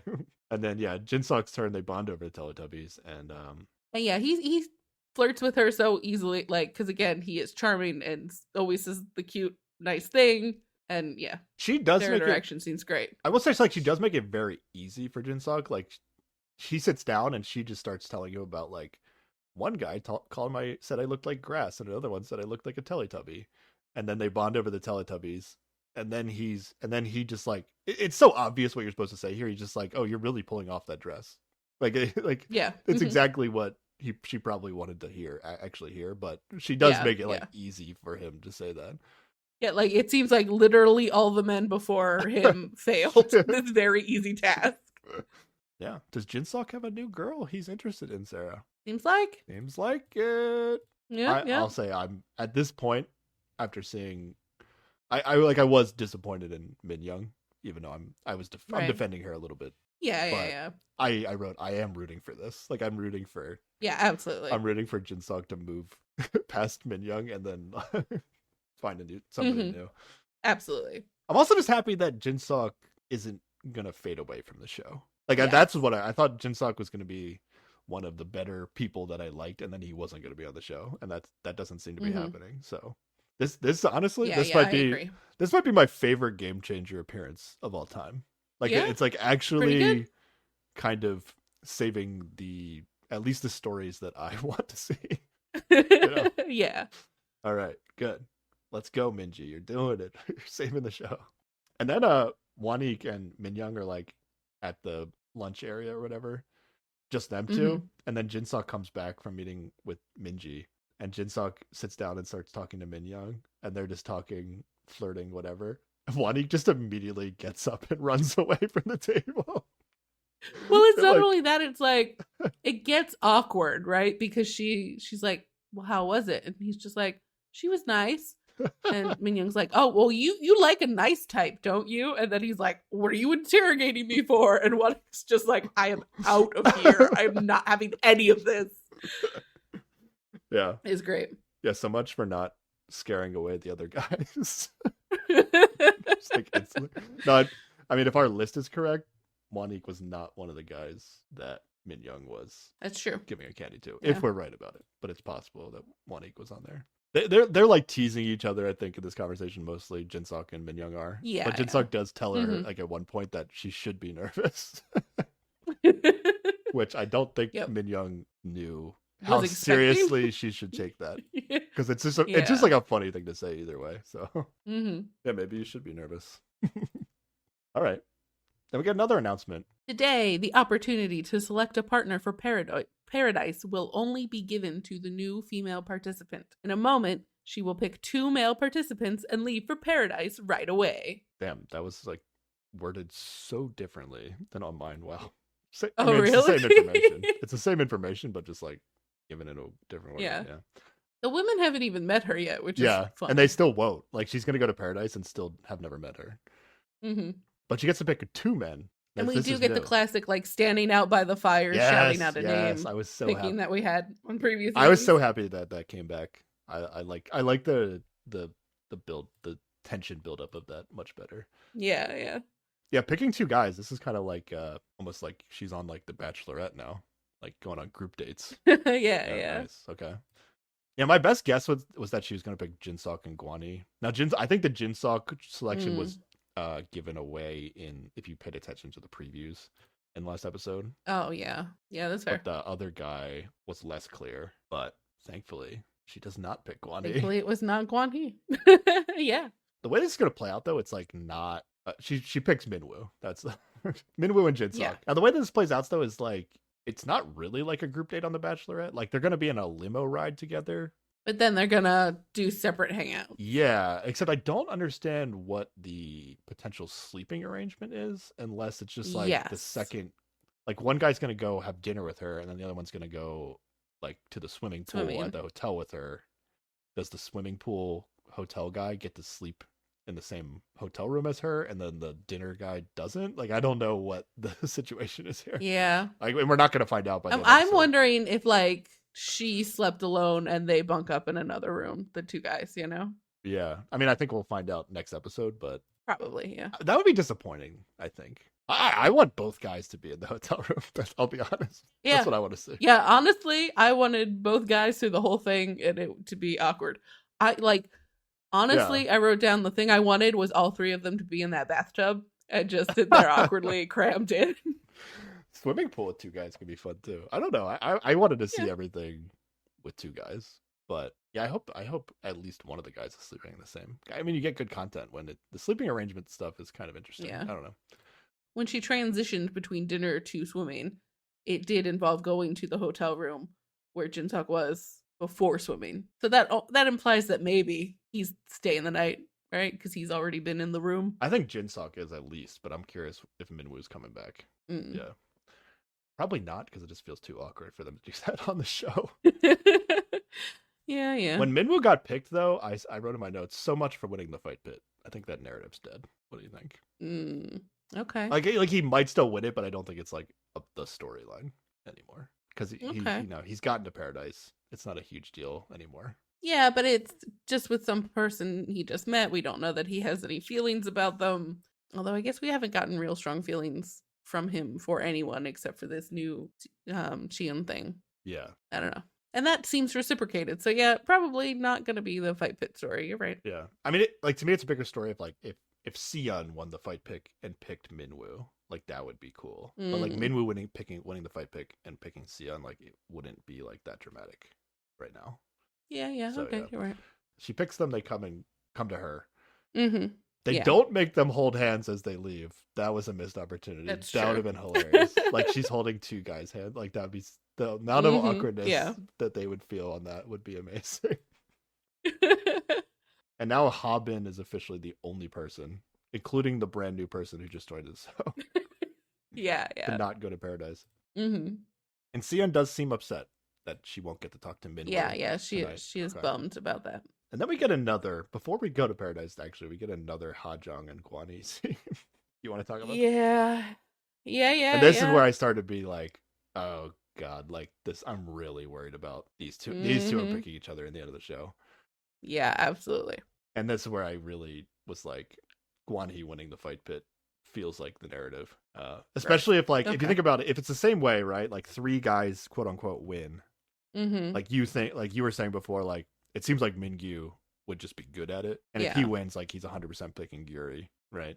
Yeah. And maybe there'll be a dynamic of like, will Guan Hee pick Yuri and take him from I don't know, you know what I mean? Like there might be Yeah, something yeah, yeah. there, but it feels like, you know, if Mingyu won, like gets first place, he takes Yuri, and now Guan Hee doesn't even have the option. Right. So I don't know. It feels like Guan Hee's. We also think that Mingyu might have only given a candy to Yuri, and the show didn't show us that. Like they Yeah, withheld yeah. that information On purpose. Yep, because yep. yeah. So yeah, I don't know who the third person's gonna be, if it's the same way, but it feels like Guan Hee has to be one of them. It's gonna be Jinsuk, and then we have this moment of Minyoung, Minji. Who's it gonna Oh, be? oh, I'm sold. That's it. We figured out the three winners. The three winners. Sorry, it's not gonna be Wanik. It's gonna be I don't know. He did a lot of Jinsuk. squats. We'll see. But it's Jinsok's. I don't know. One of the storylines has to be like save the pick for the end of the show, right? Okay. And if Jinsok has to choose at the fight, I don't know. We don't have to overthink this. I just think Guan Hee is I just think Guan Hee is definitely one of them that's gonna win. Yeah, yeah. Okay. Because Guan Hee can pick somebody at the fight pit, and then it could mean it means nothing in terms of deciding who he's gonna pick at the end of the show. Oh well, yeah, because none So of his decisions mean anything. He has no emotions about any of these women. so Yeah, absolutely. the show can create a moment about who's he gonna decide at the fight pit, and then they can create a moment of who's he gonna decide at the end of the show, because they're not gonna necessarily be consistent. Yeah, yeah. So yeah, in this conversation though between Hajong and Guan Hee, this was a very disappointing, because Hajong basically like lets him know all the things that he's done wrong up to this point, Mm-hmm. instead of just him Yep. letting him believe that he was still in control of the situation. She actually like Yeah. does him a solid and lets him know what's going on. And I was like, no, this ruins everything. But do you think he accepted it and like internalized it and learned from it? Because I don't think so yet. I don't think he's learned from it in terms of like, I'm going to take this information and become a better person, but it definitely gives him like information that he can use going forward in terms of what he wants to do on the TV show. Right. So like, okay, the women, I don't have these women as into me as I thought I did.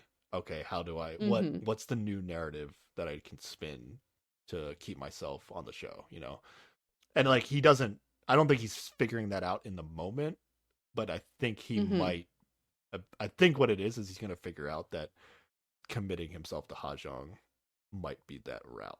Okay. Yeah, see, by the end of this, when he leaves, like, it feels like he does it so abruptly and kind of pouty in a way where I Yeah. don't trust that he's, like, actually heard the words, and he might just be like, oh, well, this one's crazy. This is a crazy woman.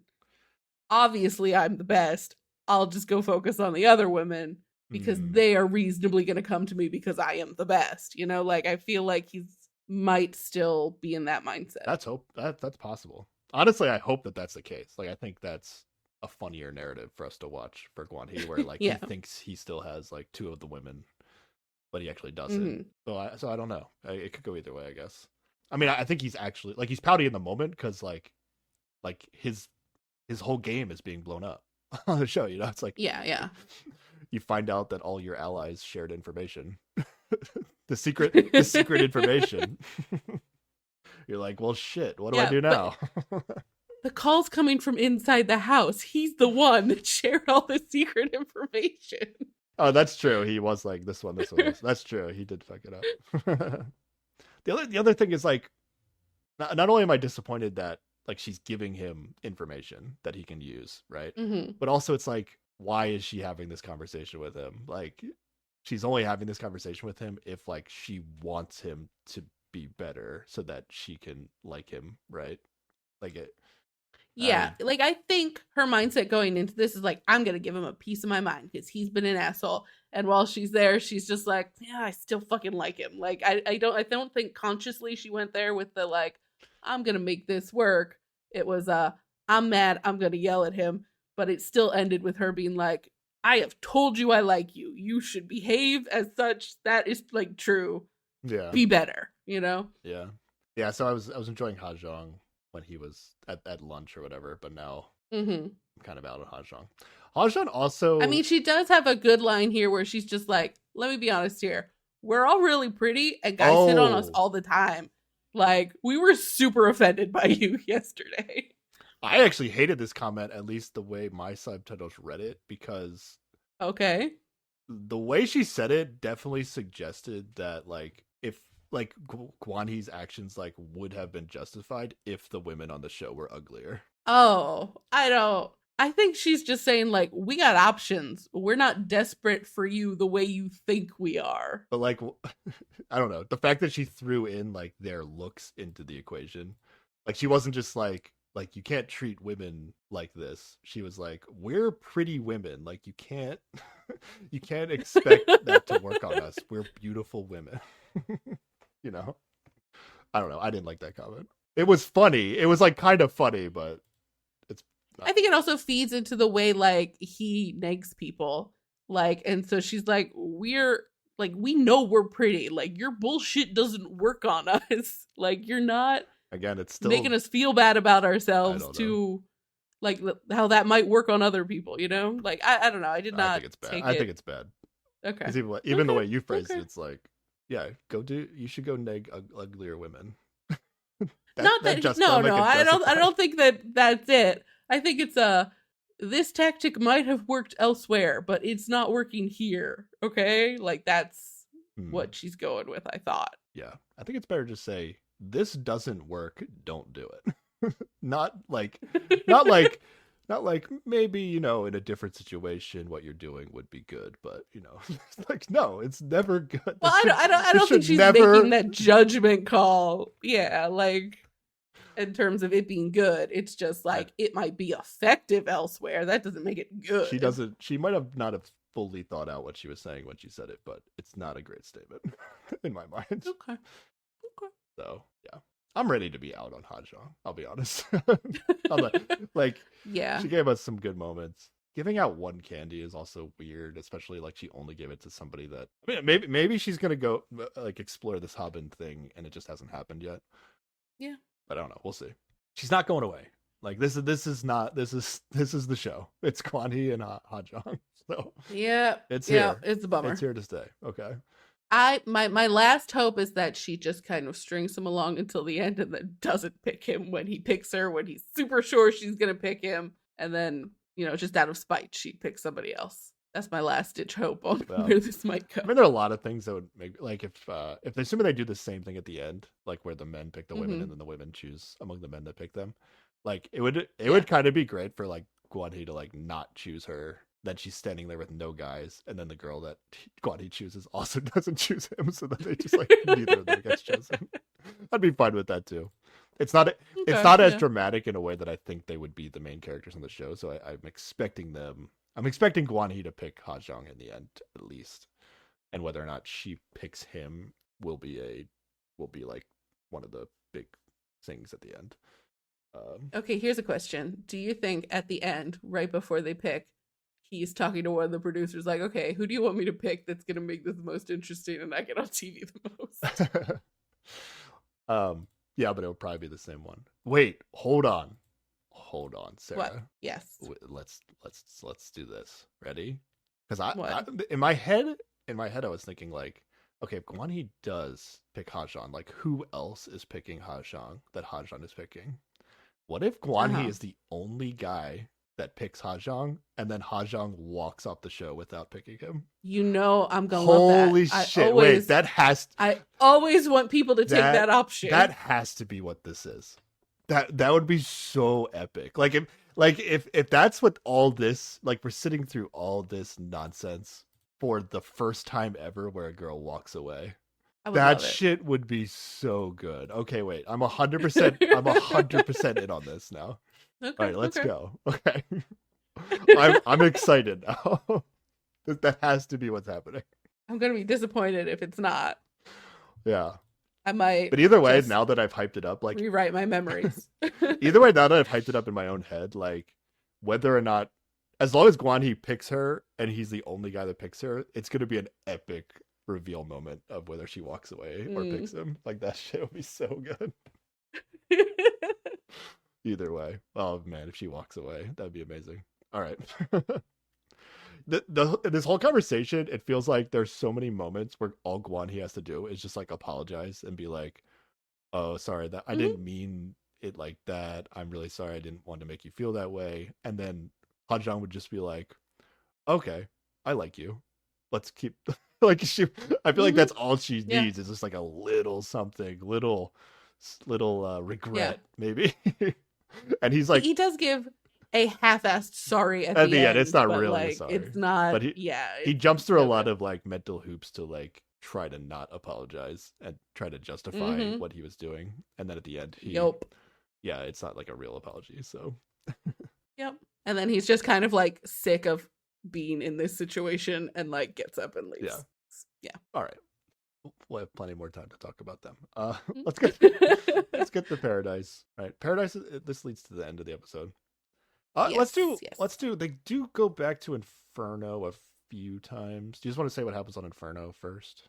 Oh yeah, yeah, yeah. Let's do that. There's some conversation that I skipped, but then there's one with Min Young and Min Gyu that happens that I thought was more interesting. Yes, yes.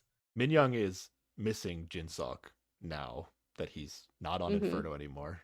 He's out, is in And Paradise with someone else, with yeah, someone else. yeah. Hmm. And yeah, so she's talking to Mingyu about Yeah, that.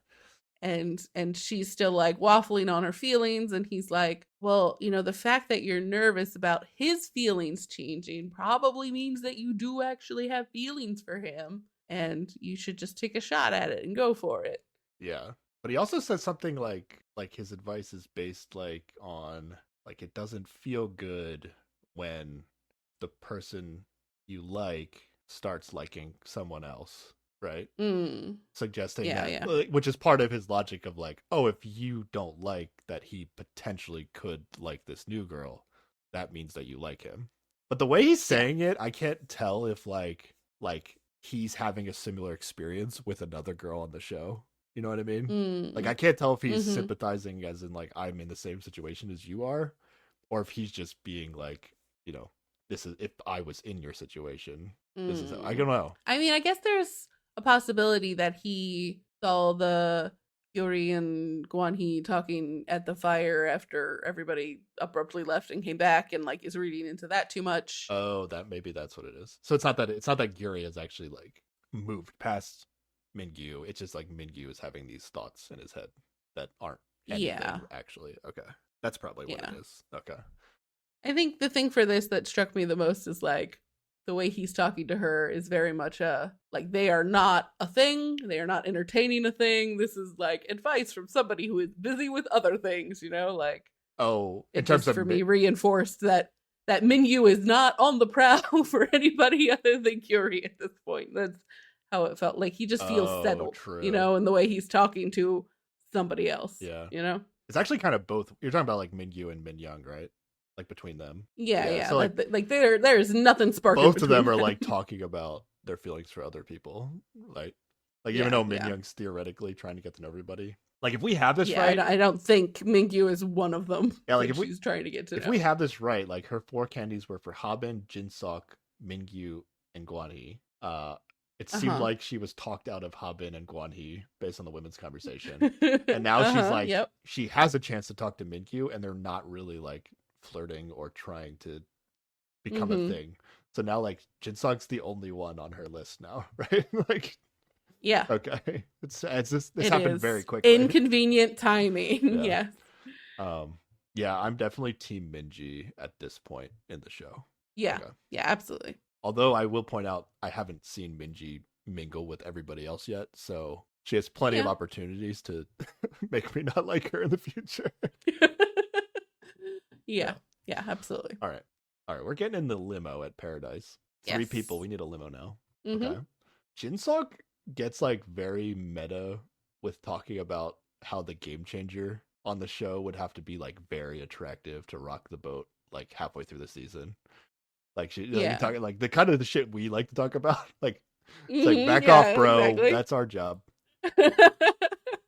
I mean, he could come and join the podcast. That's okay. You We'll want to have a talk to good time. Jinsung on the podcast? Yeah, Yeah. whatever. All right. Go get him. I'll bring him on. I don't think that's likely to happen, but okay. But by doing so, he's like admitting to her that he thinks she's very attractive, right? That's like kind of the yes, absolutely. yeah.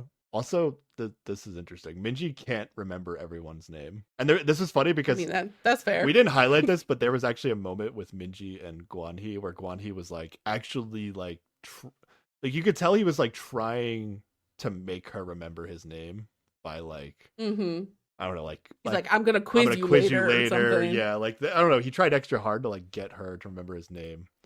Does not work. But then when in this limo ride, there's like confusion, and she really is kind of fixated on the guys that like insulted her dress a little bit. She keeps bringing it up. Yep, she keeps bringing it up, and she's like, some guy said I looked like grass. And they're like, oh, who was that? And she like can't remember the name. She's like, I don't know. It's somebody who's like very I forget what word did they use. It was like, I don't know, outspoken or something. I don't know who it was. Yeah, I don't quite remember. Yeah, but I think they like actually mix it up. Like, oh yeah, they do because they think she can't describe. She describes somebody, and then the guys are like, oh, you must mean Wanik, and she's like, oh yeah, I think it was Wanik who said I looked like grass. Yeah. And then I think they when she talks about the Teletubby stuff, they come to the conclusion, oh, it's Guan He. He's the one who said that. The Teletubby. He's funny. Yeah, or something. Which is kind of like, okay, it's like a fair trade. Like, yeah. two things she didn't like. It was like, okay, Guan He at least got one of the two things she didn't like. But Guan He kind of just gets thrown into this, even though he never said anything. But then I was worried because they start talking up Guan He about like being kind of funny, and later we find out like she really likes funny guys. Yeah. So I was like, no, don't let this weird mistake result in more Guan He time, please. But she's gonna think that Guan He is Habin. Oh, that's true. But I don't think she actually will. Like, I think she'll remember. Like, I think she'll remember Guan He's face. Like, she'll be like, that's the guy that said grass, right? Yeah. So yeah. she might. So she won't mistake him for being funny. If she remembers all the details of this conversation, she'll be like, oh, that's not the guy that they were talking about. Mm-hmm. But I don't know if she'll remember between Wanik and Habin. Which one's which? At least I'm getting those two confused the most at anybody this season. So that's fair. I don't know. Wanik might get confused with being the guy that called her a Teletubby. All right. All right. Then they get an announcement in the limo. Yeah, they're just putting announcements everywhere. You gotta be, no matter where you are, you gotta expect announcements now. Mm-hmm. They always look shocked and like a little startled. I would be shocked. I'd be like, I thought this only happened on Inferno. This is crazy. It's Minji. Today in paradise, you will go on a dinner date and a swimming pool date. Please pick the man you wish to have dinner with. Yeah, and it doesn't like specify that you'll go on a swimming date with the other guy, which is kind of, I wasn't sure what was going to happen. Yeah, I don't know. It's I think it's implied because she is going on both things. Yeah. Yeah, okay. But I think she makes 100% the right choice here. She takes Minwoo to dinner and Jinsuk for swimming. Well, what's the 100% the right choice? What's the logic? Just because Minwoo hasn't eaten in a while, eaten paradise food. Well, no, because Minwoo's gonna be awkward in a pool, and Jinsuk's gonna be hot in a pool. Minwoo's gonna be awkward, and that's why it's pool? What evidence is there that Minwoo is gonna be awkward in a pool? Because he is generally a little more awkward. And I just feel like being in the pool, you're like more exposed because you're your swimsuit and it's a weird little intimate in a weird way. And he's gonna, like, I just pictured what he would be like in the spa tub or whatever, and it would be awkward. So I translated that to pool. So you'd rather have an awkward dinner than an awkward I think he'd be less awkward at dinner. Oh. Because it's like a more familiar, like, first date type of thing. Okay. Which one would you want to be chosen for? The swimming or the dinner? For me, it's swimming. I'd rather be chosen for swimming. Yeah, I think it's swimming. Yeah. Okay. Yeah, it's definitely swimming. Okay. So she's going to eventually say to Jinsuk later that she chooses Minwoo for the dinner because she He had been talking knows. about how he was looking forward to the food and how hungry he was. Yeah, but can I take this a step further? And it's possible that she only even chose Minwoo at all for this entire paradise thing because of that as well. Like, Oh, was he talking about that in their one-on-one, and that's no, why no, she picked him at all? I'm just speculating. Like she said, I picked him for dinner because I know he hadn't eaten paradise food. And she had this reaction right after the announcement where she was like worried if the other guy wasn't gonna get to eat dinner, which was pretty funny. Oh yeah, yeah. So she at least told Jinsok like, oh, I chose Minwoo for dinner because I wanted him to get a paradise meal. Does she even? I feel like he says that to her. He's like, "Oh yeah, I get why you picked him because he was real Oh hungry and he kept talking about it." And so through that, I see how kind and attentive you are. Like, I think he was telling her that that's yeah, what he I assumed guess she did. yeah, I guess Jinsok does bring that up, but I don't know. I read it as if she said that was like a factor that seemed to be important. I guess I read it as she wasn't just Yeah, I like, think she also agreed. She was like, "Oh yeah, yeah, you get it, good." yeah, like she agreed in a way that I thought it was like, oh yeah, that was the reason. Like not just like, oh, I'm gonna hmm say it was the reason so that you feel better that I didn't choose you. It's like, oh no, that was the Oh yeah, it reason, felt you know? authentic. Yeah, Yeah. And yeah. so, but what I'm saying is like, if she only could have chosen one guy for Paradise, I think she's taking Jinsok, right? Like she's not taking But she Minwoo. did pick Minwoo She picked him first, first. but she knew she had two picks. Okay, that's I don't know. fair. That's my read. I think I Yeah, I mean, of the one-on-ones we saw, like it looked like she had the most fun with the Jinsuk one-on-one, right? yeah. Because I mean, they were laughing after the and having a fact, for good sure, yeah. conversation. That makes sense. Because this Yeah. talk about how he's like, oh, I haven't gone to Paradise yet. That probably happened when during the one-on-ones with all the guys, and it makes sense. Like, especially if you have two Mm. picks, like it makes sense. Like, I might as well use one of my picks on the guy that like doesn't seem like he has a relationship on the show. Well, yeah, that's true. So it makes sense. Unless, there's, yeah, I think especially in the context of if there's not like a second person you were super vibing with. Yeah, Yeah, makes sense. but is it a better story that Minwoo at least got to go to Paradise here, or is it better if I don't know? Do we like that she got to choose two guys? Yes. Would you like it? I think Okay. I like it because the game changer position is fundamentally hard. And I think it kind of helps equalize things. She got all those one-on-one dates and she gets to go with the two guys to pair. I like it. I like this change. Okay. I mean, one getting to go once is pretty good. Like, I guess all the women have gone at least once, but not all the women have gone twice. So she's kind of like, I don't know. I guess it's fair. She missed some days, but she's gonna get a head start in Paradise dates. So, all right, that's Yeah, all yeah, right. All right, Minwoo and Minji dinner, right? yeah. All right. They go to a fancy restaurant that is not in the hotel. Yeah. It is by the sea. And yeah, All right. fancy dinner. What's a Minji? What's a Minwoo? We're about to find out. A Minji is an economics major at Unhwa Women's University and an aspiring anchor. Yeah, training to be an anchor. She Yeah. was very when she. Well, I don't know if that was like a practice news report or what it was, but she was so serious. I guess she's Yeah. like a like an actual a serious anchor. I wasn't sure Yeah, yeah. Not like entertainment news like I was sort thinking of like thing, people like the serious news yeah instead. like people guess anchor or like TV personality a lot on these shows when they're guessing people's Mm-hmm. occupations.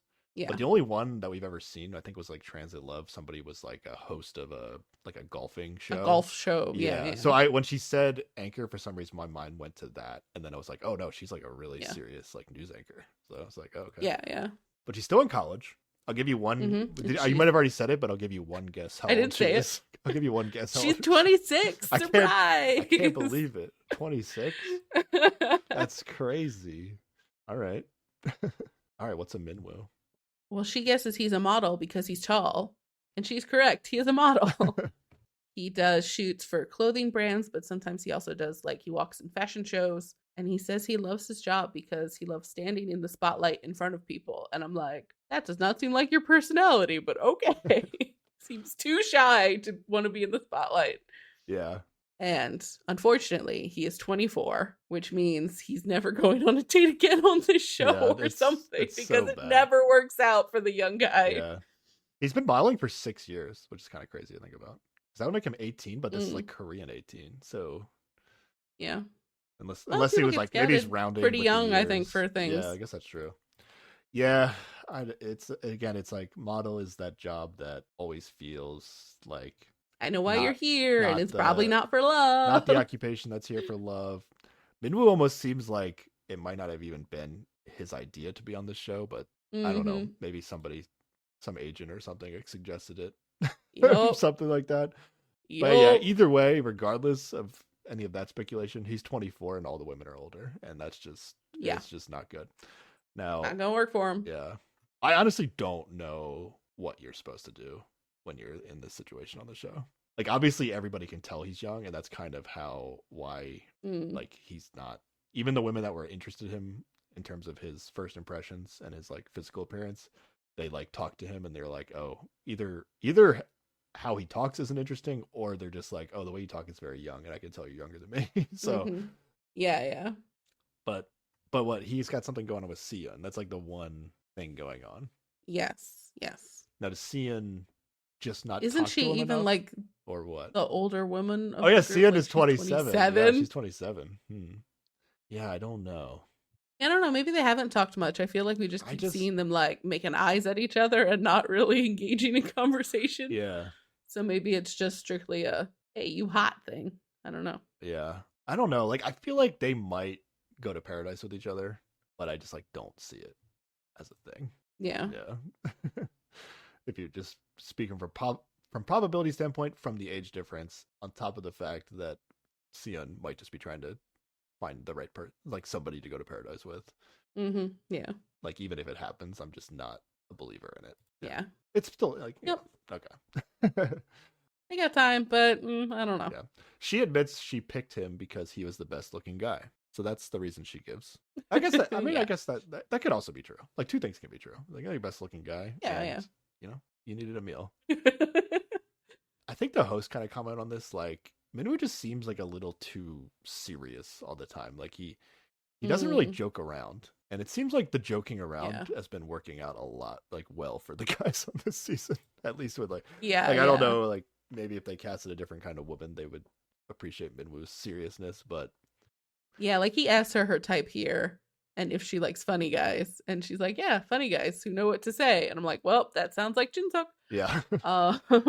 Yeah, like, I don't know, like, like Wan He's like all over the place and he's having success on the show. Apparently Jinsuk is like the funniest person on the season. That kind of comes out during these episodes. We didn't really highlight it that much, but I don't know, everybody kind of says he's funny at least. Yeah. And he's doing like well in the sense that it seems like he found a solid relationship, but I don't know, like, would more women be interested in him if he didn't commit to Minyoung? I think so. You think so? Okay. Yeah. But Minwoo doesn't seem to be, he doesn't joke a lot. And it again, it could just be he's uncomfortable with the situation being younger, or I don't know what it is, but yeah. But yeah, that's about how that goes, right? Yeah, that's let's pretty get much to it. Jinsuk and Minji. This is when so they start off in the hotel room and they're talking there for a while. And this is where he talks about how he thinks she's really considerate because she chose Minwoo for a meal because he was hungry. But she does say that things were awkward with Minwoo, so probably not moving forward on that front. Yeah. She is relieved to hear that Jinsuk was allowed to have dinner. Yes. She was really worried. She is also relieved to hear that he is older than she is. Yeah.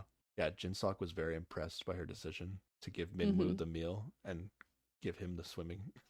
Oh, he goes to hand her some fruit, and then she just chomps down on it while it's still in his hand, so he has fed her food. I don't think that's what he meant to do. Oh, okay. I thought it was natural, but maybe I wasn't paying close enough attention. I feel like he didn't like raise his hand up high enough where I would expect it to be he was aiming for her mouth. Yeah. I think she went to meet that a little preemptively. She's making this happen, yeah. Yeah. Yeah, she definitely like feels more excited almost immediately to talk to Jinsuk, because she's like, I wore this ribbon in my hair to look cute. Don't you think it's cute? Like, in a, like, I don't know, in a more fun way, like almost right away compared to what we saw with Minwoo.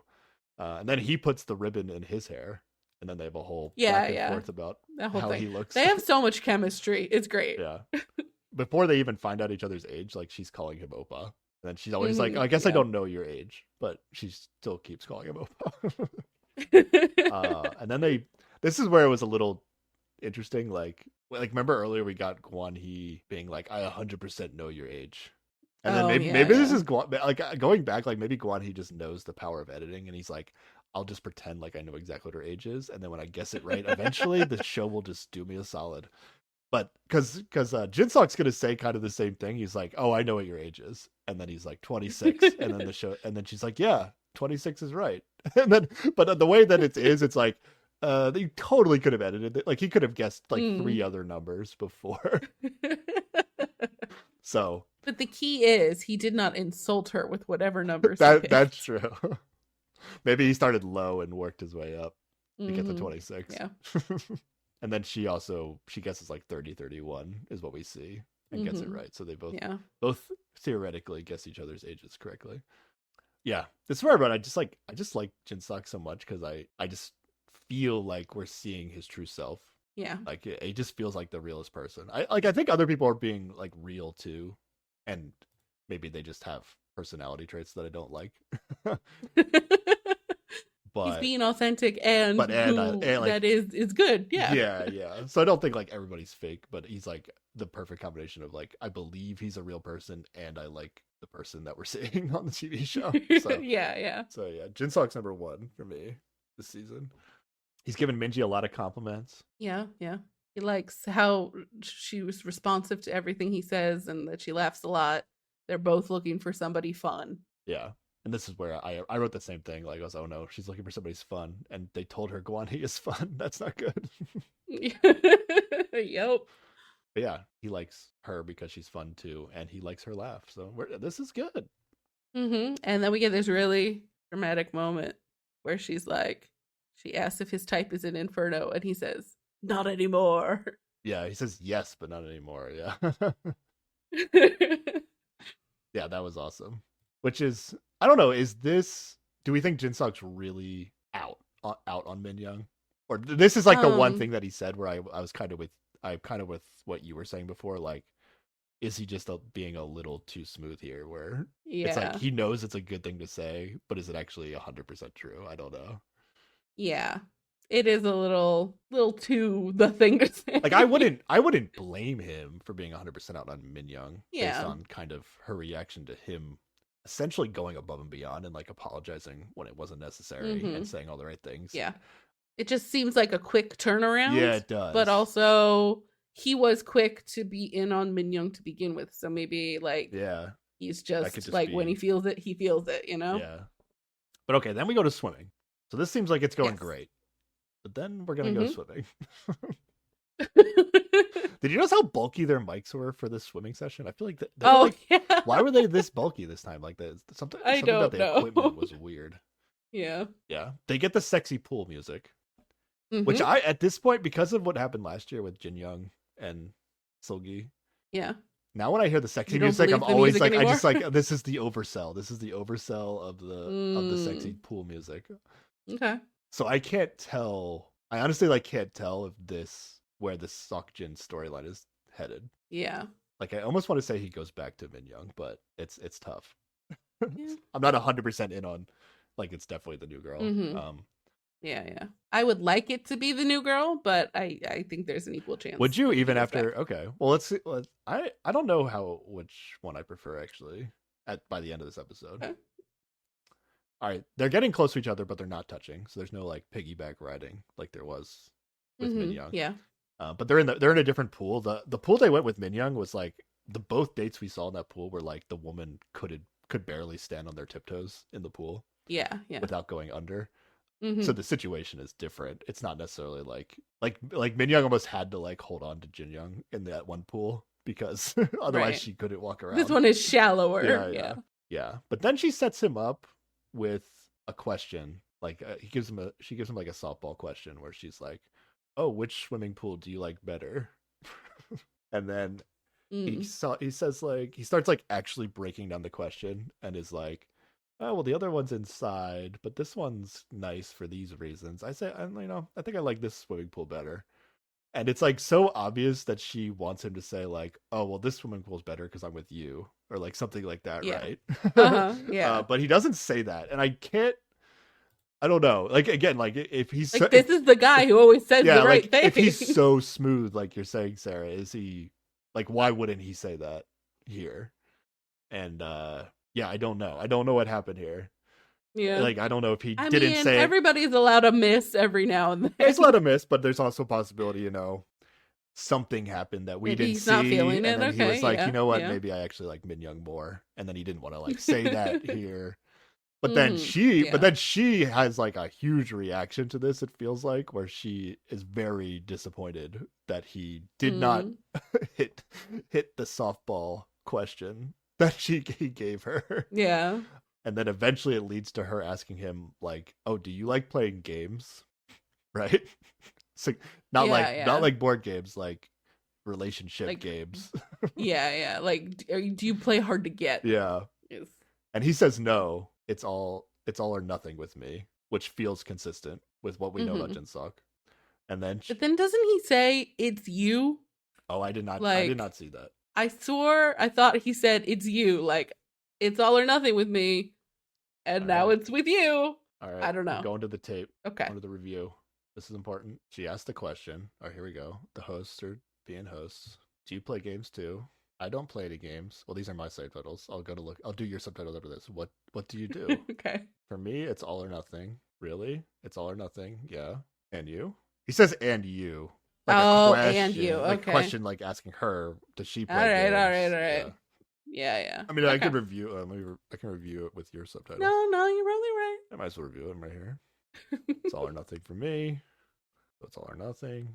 Oh, it says it's okay. That's so in your subtitle, Sarah. Oh, it says it's you. It's you. Okay. Wow, that's a huge difference in subtitles. Yes, it is. Oh my god. I think and you makes more sense. Yeah, that does make more sense. It's you. Then she says nothing. That's pretty much the end of it, right? And I And like I would think if he did but she doesn't respond to him mm, saying are you? Let me go back. asking and you. But I would think if he said something like it's you, like we would have gotten a host reaction from And that like you. Yeah, what is the host reaction? The show just kind of ends after this. Like she doesn't Yeah. respond to whether he said it's you or and you with a question mark. She doesn't respond and she just kind of smiles at him. I don't know. That's interesting. That's kind of nutty, actually. That how much of a difference that is. Okay. Yeah. Wow. Okay. If you know, like what it might be one of those things. Yeah, if you know what he says, please tell us. But it might be one of those things where in Korean he literally just said you, like because like Korean shorten sentences down to the bare minimum a lot. That probably and is what people it is. just know what it means because they're used to it. So I don't know. Maybe she doesn't even know what he said. And she's just smiling. Fair enough. Yeah. I don't know. That's kind of nuts. Yeah. But okay, but then we're go to the previews for next time. And the Minji and Jinsok interaction we get is like her saying to him like, "Oh, I thought you were interested in me." As if like she's gotten some indication that he's might not be. And the only thing that we have so far for that is the fact that he didn't like say like, "Oh, this swimming pool is way better because of you." Now, I mean, something else could happen that leads to that moment in the next episodes. But like the previews for next time combined with her reaction to his comment about the swimming pools, made me feel like she was gonna have like a big overreaction to like overthinking whether or not he likes her or not. Yeah. So yeah, but I mean, if he says it's you, I don't know, man. Wow, that's crazy. All right. Yeah. So here are the other previews for next time that I have. Min Young is going to talk to Jinsok, so we have Jinsok's not leaving the show. There we go. Yep. Si-eun and Minwoo might finally talk. Might actually be able to talk. All right, we'll see if that's a thing for real. The women are going to have a competition. I wrote down girl fight. Well, it looks like a game where they're both where they have to remove each other's hats and also maybe furry tails they're gonna wear are involved. They're gonna wear too. tails and like a hat, and then you have to like pull them off. I don't know if it's both or one of them. Yeah. It's simple. They did the hat thing in season 1, right? But it was also combined with the guys. Yeah. Like it was like a game of chicken. They were riding on their shoulders. Yeah. But at least this one will be like the women aren't relying on the guys. It's just the women versus the women. Yeah, exactly. So it's getting a little. The women competitions might be getting a little bit better. Mm-hmm. They're also not. It's also one-on-ones. Mm-hmm. Like, you know, let's they're not default paired up, Yeah. so they theoretically get to make a choice. like let's do the fight pit when it's one-on-ones. That's like way better. What we don't like about the fight pit is that like they could the men can team up against certain men. Yeah. Yeah. Mm-hmm. All right. And then yeah, Hajong and Guanhee things is still happening. Yay. The very end was Hajong will be telling someone, "I think I like you the most." Ugh. But who? Now it could be Habin. I feel like we know who. Honestly, like I feel like it might be Habin, but like she might be saying it to Habin in a state of mind where like she's annoyed with Guanhee in the moment. Oh, like, yeah, I like you the most. So in it's this just moment. a reaction Yeah. to that. Yeah. But then ultimately it still could be her picking Guanhee in the end. So yeah. I hope she picks herself and just leaves. Oh my god, that has to be what it is. Do we want to plant our flag, like a flag in that? Just be like, no, we called it episode 5. We called it. That's what it is. I love it. Yes, let's do it. vote for that. I'll do it. Let's do that. Then everybody will be so impressed with our skills. I don't think anybody else is predicting that out there. Come on, we're doing something. That's got to be at least a bold prediction. Give us credit for that being a bold prediction. Okay, let's go. Absolutely. Awesome. All right. Anything else? Do you buy into my Guanhee fight pit victory? Yeah, it makes a lot of sense. Okay. I don't like it, Okay. but it makes a lot of sense. Okay. I still think that my new Jinsuk making a decision between Minji and Minyoung at the fight pit might be a thing. That could happen at the fight pit. Yeah. Yeah. If we really think about like what the fight pit storyline is, it's always kind of like they want it to be like this guy gave it his all in the fight pit and he got to go on a date. He got to force a woman to go on a date with him, and now that woman picks him in the end, right? And then I feel like the best storyline for that right now is Guanhee and Hajong. But then it will double back and Hajong won't even pick him back in the end. Like it's like you know. But at least like okay. it'll seem like Guanhee like no, it seemed like Hajong is kind of fed up with Guanhee, but Guanhee like gives it his all in the fight pit. Doesn't pick Yuri, like picks Hajong, decides to, and then he's starts maybe trying to be like a person a little bit on the date, and then it looks like it's happening, and then Hajong walks away at the end. Oh my god, Singles Inferno, you did it again. Don't give them credit yet. Gotta wait and see. That'd be so good. All right, next time we'll be talking about Singles Inferno 3 episodes 6 and 7. Yes. Yep. 6 and 7. Sounds about right. Yeah. I think there's a lot to look forward to. I think this season's back on track for at least what I've enjoyed the first 2 seasons. Yeah, definitely agree. Even though there's this character or characters that we're kind of not all about, it's not. Everyone else has kind of come to be a Singles Inferno character that I'm fine with. Yeah. I'm fine with. So there's enough good out there that I'm enjoying. I'm enjoying it. Yeah. Is this the fastest we've gotten to 12 people on the show? I think so. Okay. So they're bringing these game changers. Like they started with 11, even though they started with 6, but they basically started with 11 and then yeah. And just brought in the last person right away. Yeah. I guess it is like day 4? How many days is this show? 7? Yeah, this is the end of day 4. Oh, how many days is the show? I think it's more. It used to be like 9, right? Is it? I don't know how many it is this season. Right? Yeah. Yeah. Okay. Either way, it's about halfway through the number of days they have on the show. Yeah. The other thing I think the show liked about the 2 Infernos is that like it kind of made like multiple people quote unquote game changers for like different people on the show. So they got that like game changer potential moments out of like more people. But those people didn't get screwed over by showing up late either. They had already had the chance to like make they didn't connections. They didn't have a disadvantage, and then like they got the game changer moment with like I guess the only one I really recall is like Minwoo liking Seon when she showed up, and that's like the only real one that they highlighted. So I don't think they got a lot out of it, but I could see why they thought, okay, that might be. Well, I mean, in a way, like Guanhee was a game changer for Inferno too, right? Or like he rolled up Ha-jung. and then Nah. Ha-jung picked him instead of. I mean, I don't she know. had picked somebody else, and Yeah, I mean, you know, I mean, she switched. It happened, but I mean, who knows why they picked each other? I don't know. Not going to overanalyze why two people like that picked each other on the show. All right, where can people contact us, Sarah? People can email us at keepwatchingpod@gmail.com, tweet at us at keepwatchingpod, Instagram at us at keepwatchingpod, leave a comment under this video on YouTube also at keepwatchingpod. And if you have the audacity to tell somebody to sleep at the end of your bed, you could leave us a rating or review on Apple Podcasts or Spotify. That's your setup for rating a review. It just no one it stuck with me. You would hope that who nobody's does that. Nobody's gonna leave a rating. Please or review. tell me. Well, okay, if you understand how anybody could or if you know why anyone would put up with this man, just somebody explain we want this whole the opposite. situation to me. It's the opposite of all those things. Yeah, if you would if never, you are not Guan He, if you are not like Guan He in any way, then you can leave us a rating or review on Apple Podcasts or Spotify. If you don't leave a rating or review, then you're definitely a Guan He. We'll just say that. We'll just say that right now. How dare you have the audacity to not leave a rating or review? Absolutely. Yeah, like sure, we'll go with that. Yeah. The rest of the world of people that haven't left us a review are all Guan He's. That's a fact. Oof. That's a fact. Also, there's a lot of Guan He's out there. We're learning a lot of facts here. Also, the taller you are, the more manly you are. That's a fact. Yeah. Right. Right. Yeah. Of course.